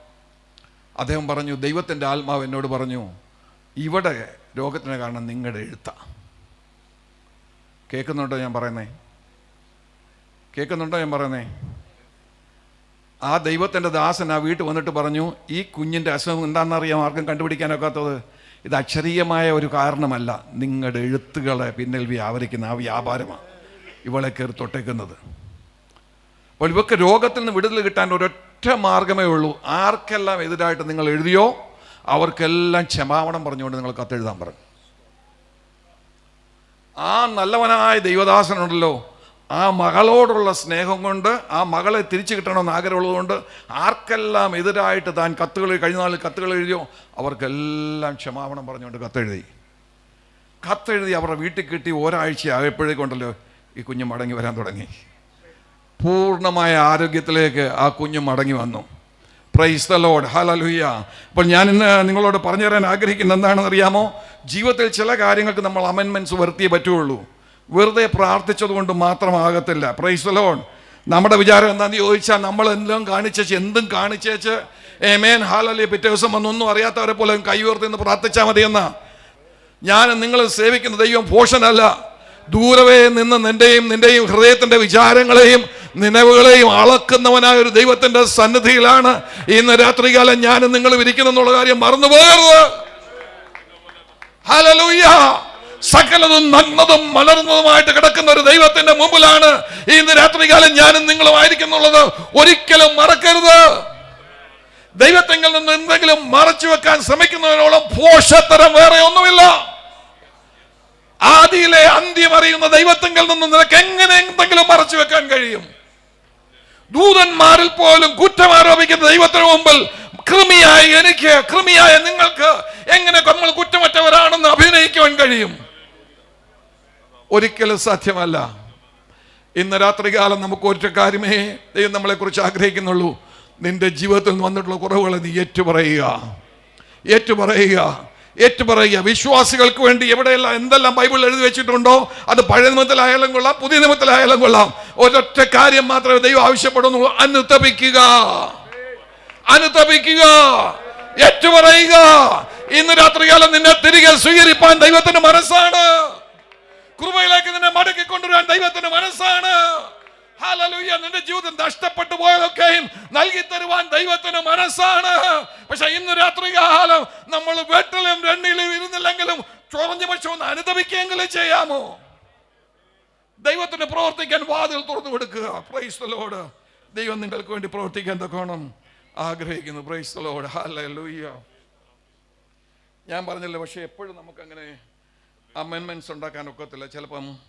ചിലപ്പോൾ അനുതപിക്കാൻ മാത്രമേ സാധിക്കത്തുള്ളൂ. അതിന് ഞാൻ 2 ഉദാഹരണങ്ങൾ വളരെ വേഗത്തിൽ ബൈബിളിൽ നിന്ന് കാണിച്ചു തരാം. ഒന്ന്, ശമരിയക്കാരി സ്ത്രീയാണ്. അവിടെ ജീവിതത്തിൽ നമുക്കറിയാലോ, വളരെ മോശമായ ജീവിതമായിരുന്നു. അവിടെ 2000 കൊല്ലം മുമ്പേ 4 പ്രാവശ്യം ഡിവോഴ്സ് ചെയ്ത സ്ത്രീ. ഒന്ന് ഓർത്തു നോക്കി, 2000 കൊല്ലം മുമ്പ് 4 പ്രാവശ്യം ഡിവോഴ്സ് ചെയ്തു. പിന്നെ 5ാമതൊരുത്തൻ്റെ കൂടെ കൂടണം. പിന്നെ തോന്നിയപ്പോൾ എനിക്ക് തോന്നുന്നു അവൾക്ക് തന്നെ അങ്ങ് നാണക്കേട് തോന്നി. ഇനി ആ വില്ലേജ് ക്ലർക്കിൻ്റെ ഇടയ്ക്ക് പോയി നിൽക്കണമല്ലോ പുതിയൊരു സർട്ടിഫിക്കറ്റിന് വേണ്ടി. അതുകൊണ്ട് ഇനി ഈ പണിക്ക് പോകുന്നില്ല, ഞങ്ങൾ ഒന്നിച്ചങ്ങ് താമസിച്ചോളാം എന്ന് തീരുമാനിച്ച് 5ാമത്തെ കൂടെ താമസിക്കുക. പക്ഷേ ആ സ്ത്രീയെ യേശു സ്നേഹിച്ചു. ആ സ്ത്രീയോട് സംസാരിക്കാൻ വേണ്ടി ശിഷ്യന്മാരെ പറഞ്ഞു വിട്ടേച്ച് യേശു നട്ടുച്ച സമയത്ത് കിണറ്റിനരികെ കാത്തിരുന്നു. വന്ന് അവളോട് സംസാരിച്ച് അവളുടെ ഹൃദയത്തെ തിരിച്ചു കഴിഞ്ഞ ഉടനെ ആ സ്ത്രീ സംഭവിച്ചത് നിങ്ങൾക്ക് അറിയാമോ? നിങ്ങൾക്കെല്ലാം അറിയാമെന്ന് എനിക്കറിയാം. യോഹന്നാന്റെ സുവിശേഷം 4-ാം അധ്യായത്തിൻ്റെ ഒടുവിലത്തെ ഭാഗത്തേക്ക് വരുമ്പോൾ നമ്മൾ കാണുന്നത് എന്താണ്? അവൾ പട്ടണത്തിലേക്ക് ഓടിച്ചെന്നിട്ട് പറഞ്ഞു, വരിക, ഞാൻ കഴിഞ്ഞ നാളുകളിൽ ചെയ്ത സകലതും എന്നോട് പറഞ്ഞ ഒരു പ്രവാചകനെ, ഒരു യഥാർത്ഥ പ്രവാചകനെ ഞാൻ കാണിച്ചു തരാം. ആരെങ്കിലും അങ്ങനെ പറയുമോ? കഴിഞ്ഞ നാളുകൾ ചെയ്ത തെറ്റെല്ലാം അത്രയും നാൾ ഒളിച്ചു വെച്ച സകല കാര്യങ്ങളും അന്ന് തുറന്നു പറയാൻ അവൾക്ക് യാതൊരു മടിയും ഉണ്ടായില്ല. കാരണം എന്താണെന്ന് അറിയാമോ? അവൾക്ക് മനസ്സിലായി അവിടെ പാപങ്ങൾ ക്ഷമിച്ചു കിട്ടി. ഹല്ലേലൂയ. അവിടെ പാപങ്ങൾ ക്ഷമിച്ചു കിട്ടി. പലരും പല കാര്യങ്ങളും ചെയ്യുമ്പോൾ പ്രൈസ് ദി ലോർഡ്, അവരുടെ സാക്ഷ്യങ്ങൾ പിന്നീട് പറയുമ്പോൾ നമ്മൾക്ക് അത്ഭുതം തോന്നും. എങ്ങനെ ഞാൻ ഒരാളെ കൊലപ്പെടുത്തിയ വ്യക്തിയാ, അല്ലെങ്കിൽ ഞാൻ കഴിഞ്ഞ നാൾ ഒരു മോഷ്ടാവായിരുന്നു എന്നൊക്കെ ആളുകൾക്ക് പറയാൻ എങ്ങനെ കഴിയും നമ്മൾ പലപ്പോഴും അത്ഭുതപ്പെടാറുണ്ട്. എന്നാൽ ഞാൻ എൻ്റെ മർമ്മം പറഞ്ഞു തരാം. പാപങ്ങൾ ക്ഷമിച്ചു കിട്ടിയെങ്കിൽ പിന്നെ പറയാൻ മടിക്കേണ്ട ആവശ്യമില്ല. ഹല്ലേലൂയ. എൻ്റെ അനവധിയായ പാപങ്ങളെ എൻ്റെ ദൈവം എന്നോട് ക്ഷമിച്ചു തന്നു. അവന്റെ പുത്രന്റെ രക്തത്താൽ എൻ്റെ പാപത്തിന്റെ കറകളെ മുഴുവനും കഴുകി വെടിപ്പാക്കിയതാണ്. ഒരു കാലത്ത് ഞാൻ പാപിയായിരുന്നു. Praise the Lord. എന്നാൽ ഇന്നതല്ല എൻ്റെ അവസ്ഥ എന്നെനിക്ക് പൂർണ്ണമായ ബോധ്യമുണ്ടെങ്കിൽ എനിക്ക് പറയാൻ മടിക്കേണ്ട ആവശ്യമില്ല. രക്താംബരം പോലെ കടും ചുവപ്പായിരുന്ന പാപങ്ങളെ ജീവിതത്തിൽ നിന്ന് കഴുകി കളഞ്ഞിട്ട് ഹിമത്തെ പോലെ വെണ്മയുള്ളവനാക്കി എന്നെ മാറ്റിയ എൻ്റെ ദൈവം ചെയ്ത പ്രവൃത്തികളെ കുറിച്ച് ഓർക്കുമ്പോൾ ആ രക്ഷണീയ പ്രവൃത്തിയെ കുറിച്ച് സാക്ഷിപ്പാൻ ഞാൻ എന്തിനു മടിക്കണം? ഹല്ലേലൂയ. മറ്റൊരു വ്യക്തി ദാവീദ. നമുക്കറിയാമല്ലോ ദാവീദ് ചെയ്ത പാപം എന്താണെന്ന്. ബേത്ശേബയുമായിട്ടുണ്ടായ വിഷയം. അത് മാത്രമല്ല, അതിനെ ഒളിച്ചു വെക്കാനാണ് മനുഷ്യൻ എന്നുള്ള നിലയിൽ താൻ ആദ്യം ശ്രമിച്ചത്. അവളുടെ ഭർത്താവിനെ താൻ കൊല്ലിച്ചു. ചാകുകയല്ലായിരുന്നു, ഭർത്താവ് മരിക്കുകയല്ലായിരുന്നു, ഭർത്താവിനെ കൊല്ലിക്കുകയായിരുന്നു. യഥാർത്ഥത്തിൽ ഘാതകനാണ് ദാവീദ്. പക്ഷേ പിന്നീട് നാഥാൻ പ്രവാചകൻ വന്ന് വിരൽ ചൂണ്ടിയതും ദാവീദ് അനുഭവിക്കാൻ തുറന്നുമൊക്കെ നമുക്കറിയാം. പക്ഷേ ദൈവഭക്തനായ ദാവീദ് ദൈവസനിൽ അനുദപിച്ചു, സമ്പൂർണ്ണമായിട്ട് അനുദപിച്ചു. പൂർണ്ണ ഹൃദയത്തോട് താൻ അനുദപിച്ചു മുമ്പോട്ട് വരുമ്പോൾ താൻ ഒരു കാര്യം മനസ്സിലാക്കി. എനിക്കിതിന് അമെൻമെൻറ്റ്സ് ഒന്നും ചെയ്യാനൊക്കത്തില്ല. കാരണം ആ മനുഷ്യൻ മരിച്ചുപോയി. ഞാൻ എന്തോ അതിന് ചെയ്യേണ്ടത്? എൻ്റെ പാപത്തിൻ്റെ പരിഹാരത്തിന് വേണ്ടി എന്തോ ചെയ്യേണ്ടത്? അതുകൊണ്ടാണ് 51-ാം സങ്കീർത്തനത്തിൽ താൻ പറഞ്ഞത്, 1000 ആടുകളെ യാഗം എടുപ്പിക്കാൻ എന്നെ കൊണ്ട് കഴിയും. രാജാവെന്നുള്ളതല്ല, ഞാൻ പറഞ്ഞാൽ മതി, 1000കണക്കിന് ആടുകൾ ഇവിടെ യാഗം കഴിക്കാം, അല്ലെങ്കിൽ കന്നുകാലികൾ എനിക്ക് യാഗം കഴിക്കാം. പക്ഷേ അതുകൊണ്ടൊന്നും എൻ്റെ പാപം മാഞ്ഞു പോകത്തില്ല. അതുകൊണ്ട് താൻ എന്ത് ചെയ്തു? ദൈവസേനയിൽ തന്നെ താൻ സമ്പൂർണ്ണമായിട്ട് സമർപ്പിച്ചിട്ട് പറഞ്ഞു, കർത്താവേ, എന്നോട് നീ കോപിച്ച് നിൻ്റെ പരിശുദ്ധാത്മാവിനെ എന്നെ നടുക്കല്ലേ. രക്ഷയുടെ സന്തോഷം എനിക്ക് തിരികെ തരണമെന്നാണ്. തിരികെ തരണമെന്നാണ്. അപ്പോൾ ഇത്രയും ദിവസം എങ്ങനെ നടന്നുകൊണ്ടിരുന്നത്? എടാ, ദൈവഭക്തനായ ഒരു മനുഷ്യന് മറ്റൊരാളെ അറിഞ്ഞുകൊണ്ട് കൊന്നേച്ച് പിന്നെ സങ്കീർത്തനം എഴുതിക്കൊണ്ട് നടക്കാൻ പറ്റുമോ? യഥാർത്ഥത്തിൽ ഒരു ദൈവ പൈതലാണെങ്കിൽ മറ്റൊരുത്തൻ്റെ കൊലപാതകത്തിന് ഉത്തരവാദിയായിരുന്നിട്ട് അടുത്ത സങ്കീർത്തനം എഴുതാൻ പറ്റുമോ? ഇന്ന് പലപ്പോഴും ആളുകൾ ഇതൊക്കെയാണ് ചെയ്യുന്നതെന്നേ. ഹല്ലേലൂയ. മനസ്സാക്ഷി കടുപ്പിച്ചു പോയിട്ട്, മനസ്സാക്ഷി തഴമ്പിച്ചു പോയിട്ട്, ഹൃദയം കല്ലുപോലായി തീർന്നിട്ട്, പ്രൈസ് ദി ലോർഡ്, മറ്റുള്ളവരുടെ മുമ്പിൽ ഇന്ന് എനിക്കൊരു കുഴപ്പമില്ലെന്ന് കാണിക്കാൻ അടുത്ത പാട്ട് എഴുതുക, അടുത്ത ലേഖനം എഴുതുക, അടുത്ത ബൈബിൾ ക്ലാസ് നടത്തുക. സകല ഒരു പകൽക്കാലം മുഴുവൻ ഇരുന്ന് ദൈവദാസന്മാരെ മുഴുവൻ ക്രൂശിച്ച് കൊന്നിട്ട് അവർക്ക് എഴുതാനായിട്ട് പറയാവുന്നത് മുഴുവൻ പറഞ്ഞിട്ട്, എഴുതാവുന്നത് മുഴുവൻ എഴുതിയിട്ട് വൈകിട്ടിരുന്ന് ബൈബിൾ ക്ലാസ് എടുക്കുക മറ്റുള്ളവനെ നേരെയാക്കാൻ. ഒരിക്കലും സാധ്യമല്ല. നീ ഒരു യഥാർത്ഥ ദൈവമാണെങ്കിൽ നീ യാഥാർത്ഥ്യം സമ്മതിക്കും, നീ സത്യം പറയും. കുറഞ്ഞ പക്ഷെ ദൈവത്തിന്റെ മുമ്പിലെങ്കിലും നീ സത്യം പറയും. ഹല്ലേലൂയ. ആമേൻ. ദാവീദ് വന്ന് ദൈവത്തോട് പറയാണ്, രക്ഷയുടെ സന്തോഷം എനിക്ക് തിരികെ തരണം എന്ന് പറഞ്ഞാൽ, ഇത്രയും ദിവസങ്ങൾ ഞാൻ ഈ പാതകം ചെയ്ത ദിവസം മുതൽ ഈ നിമിഷം വരെ രക്ഷയുടെ സന്തോഷം എനിക്കില്ലായിരുന്നു, കുറ്റബോധം മാത്രമേ ഉള്ളായിരുന്നു. എങ്ങനെ ഭക്തനായ എൻ്റെ ജീവിതത്തിൽ ഇങ്ങനെ സംഭവിച്ചു? ദൈവത്തെ അറിയുന്ന ജീവിതത്തിൽ ഞാൻ എങ്ങനെ ഇത് ചെയ്തു? ഇത്രമാത്രം ഒരു നിമിഷം, ഒറ്റ നിമിഷം കൊണ്ട് ഇത്രമാത്രം ഞാൻ എങ്ങനെ ബലഹീനമായി തീർന്നു? പക്ഷെ ഒരു കാര്യം എനിക്ക് മനസ്സിലായി, ദൈവത്തിന് യഥാർത്ഥത്തിൽ ആവശ്യമുള്ള യാഗം എന്ന് പറയുന്നത് തകർന്നു നുറുങ്ങിയിരിക്കുന്ന ഹൃദയമാണ്. ഹല്ലേലൂയ. ഇന്ന് രാത്രികാലം ഞാൻ പറയുന്ന ദൂത് ഏറ്റെടുക്കുന്നവർക്ക് ദൈവത്തെ ഒന്ന് സ്തുതിച്ചാട്ടെ. ഹല്ലേലൂയ. ഇന്ന് രാത്രികാലം ദൈവമക്കളെ, ആമേൻ, ഈ പുതിയ നിയമത്തിൽ പ്രത്യേകിച്ചും ജീവിക്കുന്ന നമുക്ക് മറ്റൊരു യാഗവും അർപ്പിക്കേണ്ട ആവശ്യമില്ല. ഇന്ന് രാത്രികാലം ദൈവം കാത്തിരിക്കുന്ന എന്തിനു വേണ്ടിയാണെന്ന് അറിയാമോ? തകർന്നു നുറുങ്ങിയിരിക്കുന്ന ഹൃദയത്തോടുകൂടെ, ആമേൻ, യഥാർത്ഥ മനസ്താപത്തോടുകൂടെ ഇന്ന് രാത്രികാലം നമ്മൾ അവങ്കിലേക്ക് തിരിയുന്നുവെങ്കിൽ, കഴിഞ്ഞ നാളുകളിൽ എന്തു തന്നെ സംഭവിച്ചിട്ടുണ്ടെങ്കിലും അതിനെ സമ്പൂർണ്ണമായിട്ട് എൻ്റെ ജീവിതം തുടച്ചു മാറ്റി, ആ സ്ലൈറ്റിനെ കംപ്ലീറ്റ് ആയിട്ട് ക്ലീൻ ആക്കി, ഒരു പ്രാവശ്യം കൂടെ അവന്റെ പുണ്യാഹ രക്തത്താൽ നിന്നെ കഴുകി വെടിപ്പാക്കി ഹിമം പോലെ വെളുപ്പിക്കാൻ ഇന്ന് രാത്രികാലം എന്റെ ദൈവത്തിന്റെ മനസ്സാണ്. ഹല്ലേലൂയ. പ്രത്യേകിച്ച് ചെറുപ്പക്കാരോടും കുഞ്ഞുങ്ങളോടും ഞാൻ പറയുക, നിങ്ങളുടെ യൗവന പ്രായത്തിൽ എന്തെങ്കിലും തെറ്റുപറ്റിയാൽ ഒളിച്ചു വെക്കാനല്ല നോക്കേണ്ടത്, ദൈവത്തിന്റെ സന്നിധിയിൽ തുറന്ന മനസ്സോടുകൂടെ കടന്നു വരിക. കാരണം തകർന്നു നുറുങ്ങിയുള്ള ഹൃദയത്തെ ഒരിക്കലും നിരസിക്കുന്നവനല്ല. ആമേൻ. ഹല്ലേലൂയ. അത് തന്നെയാണ് യോഹന്നാൻ തൻ്റെ ലേഖനത്തിൽ നമ്മളോട് പറഞ്ഞത്. നാം നമ്മുടെ കുറവുകളെ ഏറ്റുപറയുന്നെങ്കിൽ ക്ഷമിപ്പാൻ അവൻ വിശ്വസ്തനാ. കാരണം നിങ്ങളെല്ലാവരും തിരികെ കൊണ്ടുവരണം, എന്നെ തിരികെ കൊണ്ടുവരണമെന്നാണ് എൻ്റെ ദൈവത്തിൻ്റെ ആഗ്രഹം, നിങ്ങളെ തിരികെ കൊണ്ടുവരണമെന്നാണ് എൻ്റെ ദൈവത്തിൻ്റെ ആഗ്രഹം. Praise the Lord. ഹല്ലേലൂയ. അതുകൊണ്ട് കുറ്റബോധത്തിന് അടിമകളായിട്ട് നമ്മൾ ജീവിക്കല്ലേ. ഇന്ന് രാത്രികാലം എൻ്റെ മുമ്പിൽ ഇരിക്കുന്നവരോ ഈ വചനം ഓൺലൈനിൽ കേൾക്കുന്നവരോ ആരെങ്കിലും കഴിഞ്ഞ നാളുകളിൽ ഉണ്ടായി എന്തെങ്കിലും പരാജയമായിക്കൊള്ളട്ടെ, അത് it can be L many things. ഞാൻ പേരൊന്നും പറയുന്നില്ല. അബോർഷനോ, ഒരു വേള അബോർഷനായിരിക്കാം, അല്ലെങ്കിൽ ഒരു വേള മറ്റെന്തെങ്കിലും പാവങ്ങൾ നിങ്ങൾ ചെയ്തായിരിക്കാം, അല്ലെങ്കിൽ നിങ്ങളുടെ യൗവന പ്രായത്തിൽ നിങ്ങൾ ചെയ്ത പാവങ്ങളായിരിക്കാം. അതെന്തായിരുന്നാലും അതിനെ ക്ഷമിക്കാൻ എൻ്റെ ദൈവം വിശ്വസനാണ്. കാരണം നിന്നെ യഥാസ്ഥാനപ്പെടുത്തുന്നതാണ് എൻ്റെ ദൈവത്തിൻ്റെ ഏറ്റവും വലിയ ഇഷ്ടം. എൻ്റെ ദൈവത്തിന് ഏറ്റവും ഇഷ്ടമുള്ള സംഗതി നിങ്ങളെ യഥാസ്ഥാനപ്പെടുത്തുന്നതാ, നമ്മളെ യഥാസ്ഥാനപ്പെടുത്തുന്നതാ, എന്നെ യഥാസ്ഥാനപ്പെടുത്തുന്നതാ. അതുകൊണ്ട് ഈ കുറ്റബോധം എന്ന് പറയുന്ന ഈ വലിയ ചങ്ങലയുണ്ടല്ലോ, നിങ്ങളുടെ ജീവിതത്തിൽ ഇന്ന് രാത്രികാലം പറിച്ചു കളയണം. ഇല്ലെങ്കിൽ നിങ്ങളുടെ ഓരോ ദിവസവും പാഴായിപ്പോവും. നാളെ നിങ്ങൾക്ക് അതിനെക്കുറിച്ച് ചിന്തിച്ചുകൊണ്ടിരിക്കും, നാളെയും പാഴാകും, മറ്റന്നാളും ചിന്തിച്ചുകൊണ്ട് മറ്റന്നാളും പാഴാകും. അങ്ങനെ നിങ്ങളുടെ ജീവിതം പാഴാക്കി കളയാനുള്ളതല്ല. Praise the Lord. ഇന്ന് രാത്രികാലം തുറന്ന മനസ്സോടുകൂടെ എൻ്റെ ദൈവത്തിൻ്റെ സ്ഥലത്തേക്ക് വരിക. വന്നിട്ട് ദൈവത്തോട് പറയുക, കർത്താവേ, എൻ്റെ ജീവിതത്തിൽ ഇങ്ങനെ സംഭവിച്ചു പോയി. സംഭവിക്കുന്നത് ഞാൻ ഒരിക്കലും പ്രതീക്ഷിച്ചതല്ല, പക്ഷെ പ്രതീക്ഷിക്കാത്ത ചിലതൊക്കെ എൻ്റെ ജീവിതത്തിൽ സംഭവിച്ചു പോയി. എന്നെ മടക്കി വരുത്തണമേ, എന്നെ മടക്കി വരണം. ഇന്ന് രാത്രികൾ നമുക്ക് ഇപ്പോൾ തന്നെ ഒന്ന് പ്രാർത്ഥിക്കാമോ? ഇരിക്കുന്ന ഇടങ്ങളൊന്ന് പ്രാർത്ഥിക്കാമോ? ദാവീദ് പ്രാർത്ഥിച്ച പോലെ ഹൃദയം തുറന്നൊന്ന് പ്രാർത്ഥിക്കാമോ? രക്ഷയുടെ സന്തോഷം എനിക്ക് മടക്കി തരണം, രക്ഷയുടെ സന്തോഷം എനിക്ക് മടക്കി തരണം. കഴിഞ്ഞ നാളുകൾ ആരാധിച്ച പോലെ ഇന്ന് എന്നെ കൊണ്ട് ആരാധിക്കാൻ സാധിക്കുന്നില്ല. ആമേൻ. പരിസരങ്ങളെ മറഞ്ഞ് ഞാൻ ആത്മാവിൽ നൃത്തം ചെയ്ത് നിഷ്കളങ്ക മനസ്സോടുകൂടെ ദൈവത്തെ ആരാധിച്ച നാളുകളെ ഞാൻ ഓർക്കുന്നു. പക്ഷെ ഇന്ന് വലതും എൻ്റെ മനസ്സിൽ ഭാരമായിട്ട് കിടക്കുന്നത് കൊണ്ട്, വലിയൊരു ഇരുമ്പ് കെട്ടി കെട്ടിട്ടതുപോലെ എൻ്റെ മനസ്സ് ഭാരമായിട്ട് കിടക്കുന്നതുകൊണ്ട് എനിക്കിപ്പോൾ ആരാധിക്കാൻ കഴിയുന്നില്ല. കർത്താവേ, എന്നെ മടക്കി കൊണ്ടുവരണമേ, എന്നെ മടക്കി കൊണ്ടുവരണമേ, രക്ഷയുടെ സന്തോഷം എനിക്ക് തിരികെ തരണമേ എന്ന് ഇപ്പോൾ തന്നെ നിങ്ങൾ പ്രാർത്ഥിക്കാൻ തുടങ്ങിയാൽ ഞാൻ പറയുന്നു, ഈ യോഗം തീരുന്നതിന് മുമ്പേ നിങ്ങളുടെ മാനസിക അവസ്ഥ മാറും, നിങ്ങളുടെ ചിന്തകൾ മാറും, നിങ്ങളെ കുറിച്ചുള്ള കാഴ്ചപ്പാടുകൾ മാറും. പരിശുദ്ധാത്മാവ് വീണ്ടും നിങ്ങൾ പ്രവർത്തിക്കാൻ തുടങ്ങും, പരിശുദ്ധാത്മാവ് വീണ്ടും നിങ്ങളെ ശക്തീകരിക്കാൻ തുടങ്ങും. രക്ഷയുടെ സന്തോഷം നിങ്ങൾക്ക് തിരികെ കിട്ടും. കർത്താവ് അത് നിങ്ങളുടെ ജീവിതത്തിൽ ഇടയാക്കട്ടെ എന്ന് ഞാൻ പ്രാർത്ഥിക്കുകയാണ്. ഒടുവിൽ ഞാൻ നിങ്ങൾക്ക് വേണ്ടി പ്രാർത്ഥിക്കാം. Praise the Lord. Hallelujah. Praise the Lord. Hallelujah. അപ്പോൾ നമുക്ക് ഇന്ന് രാത്രികാലം ദൈവം നമ്മളോട് ക്ഷമിക്കാൻ മനസ്സുള്ളവരാണ് നിങ്ങൾ ആക്സെപ്റ്റ് ചെയ്യണം. പലപ്പോഴും ആക്സെപ്റ്റ് ചെയ്യാൻ തന്നെ പ്രയാസമാണ്. കാരണം നമ്മളാണ് ക്ഷമിക്കത്തില്ല. നമ്മൾ ചെയ്തിരിക്കുന്ന പല കാര്യങ്ങളെക്കുറിച്ച് നമ്മൾ ഓർക്കുമ്പോൾ വിചാരിക്കും ഞാനത് ക്ഷമിക്കത്തില്ലല്ലോ, പിന്നെ ദൈവം എന്നോട് ക്ഷമിക്കുമോ? തീർച്ചയായിട്ടും ദൈവം ക്ഷമിക്കും. കഴിഞ്ഞ 40 വർഷമായിട്ട് ദൈവത്തിനെ ഞാൻ പഠിക്കുകയും പഠിപ്പിക്കുകയും ചെയ്യുന്ന ഒരു വ്യക്തി എന്നുള്ള നിലയിൽ ഞാൻ നിങ്ങളോട് പറയുകയാണ്, തീർച്ചയായിട്ടും ഇന്ന് രാത്രി കാലം തന്നെ ദൈവം നിങ്ങൾക്ക് ക്ഷമിക്കും. ദൈവക്ഷമയോടുള്ള ബന്ധത്തിൽ 3 പ്രതികരണങ്ങൾ നമുക്ക് കാണുവാൻ കഴിയും.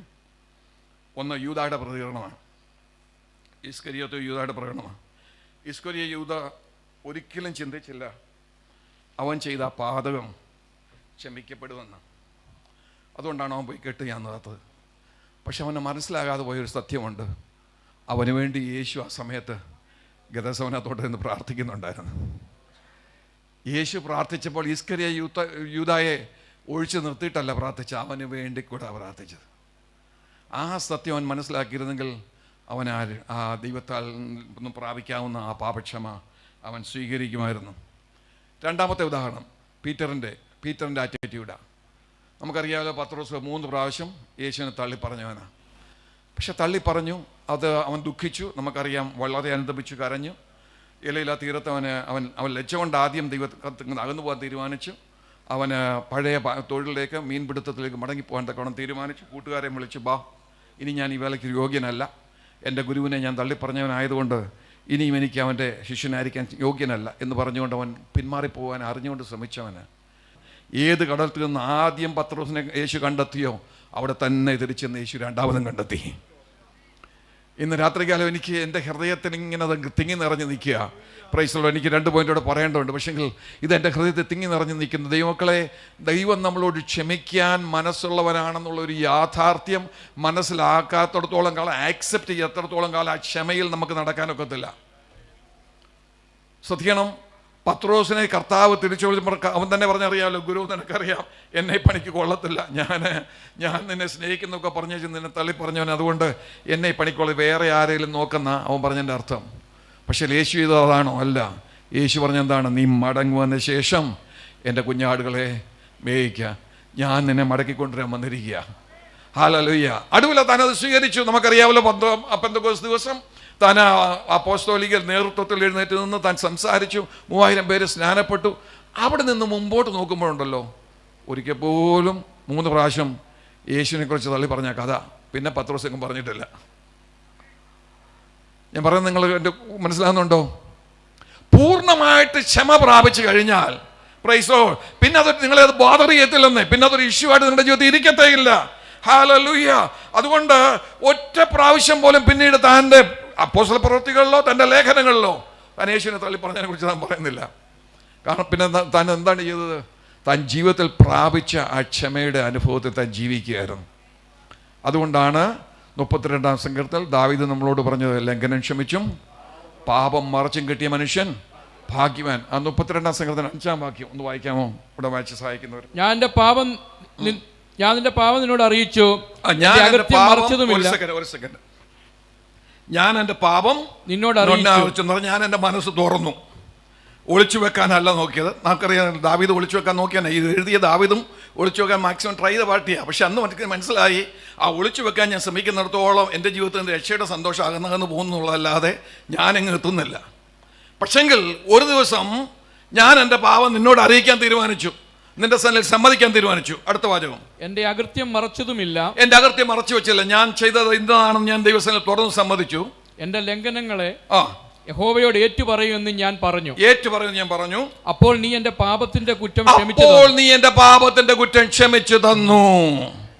1-ാം വാക്യം അർത്ഥപൂർണമായി തീർന്നത് ലംഘനം ക്ഷമിച്ചും പാപം കിട്ടിയ മനുഷ്യൻ, പാപം ക്ഷമിച്ചും കിട്ടിയ മനുഷ്യൻ ഭാഗ്യവാനുള്ള 1-ാമത്തെ വാക്യം അർത്ഥസമ്പൂർണമാകുന്നത് എപ്പോഴാണെന്ന് അറിയാമോ? 5-ാം വാക്യം നീ പ്രായോഗിക പദത്തിൽ കൊണ്ടുവരുമ്പോഴാണ്. ഹല്ലേലൂയ. നിന്റെ അകൃത്യത്തെ നീ തുറന്ന് സമ്മതിച്ചു കഴിയുമ്പോൾ, എൻ്റെ കുറ്റം ഞാൻ ദൈവത്തോട് പറയുമെന്ന് തുറന്നു പറയുമെന്ന് ഞാൻ തീരുമാനിച്ചു കഴിയുമ്പോൾ തന്നെ ആ നിമിഷം തന്നെ ദൈവം ക്ഷമിച്ചു കഴിഞ്ഞു. Praise the Lord. ഹല്ലേലൂയ.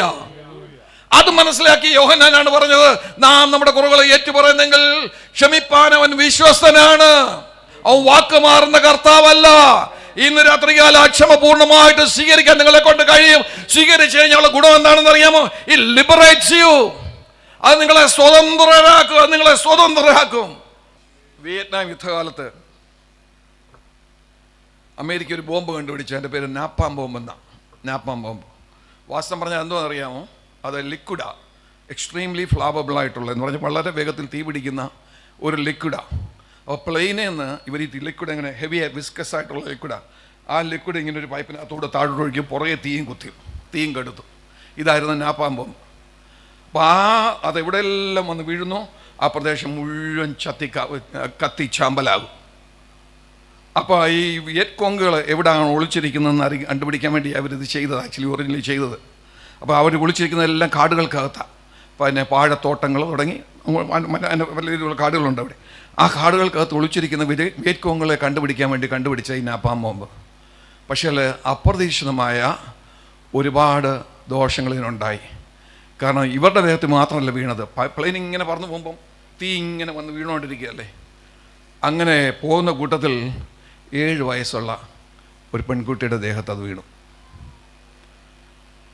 ആ പെൺകുട്ടി പെട്ടെന്ന് തന്നിട്ടുന്ന വസ്ത്രം വലിച്ചു കീറിയിട്ട് നഗ്നയായിട്ട് തെരുവിൽ കൂടെ ഓടുന്ന ആ ചിത്രം വാഷിങ്ടൺ പോസ്റ്റ് എന്ന് പറയുന്ന ലോകപ്രസിദ്ധമായ ഒരു പത്രത്തിൻ്റെ ഒരു ജേർണലിസ്റ്റ്, ഈ വിയറ്റ്നാം യുദ്ധം കവർ ചെയ്യാൻ പോയിരുന്ന മനുഷ്യൻ ആ ഫോട്ടോ എടുത്തു, ആ പത്രത്തിൻ്റെ ഫ്രണ്ട് പേജിലിട്ടു.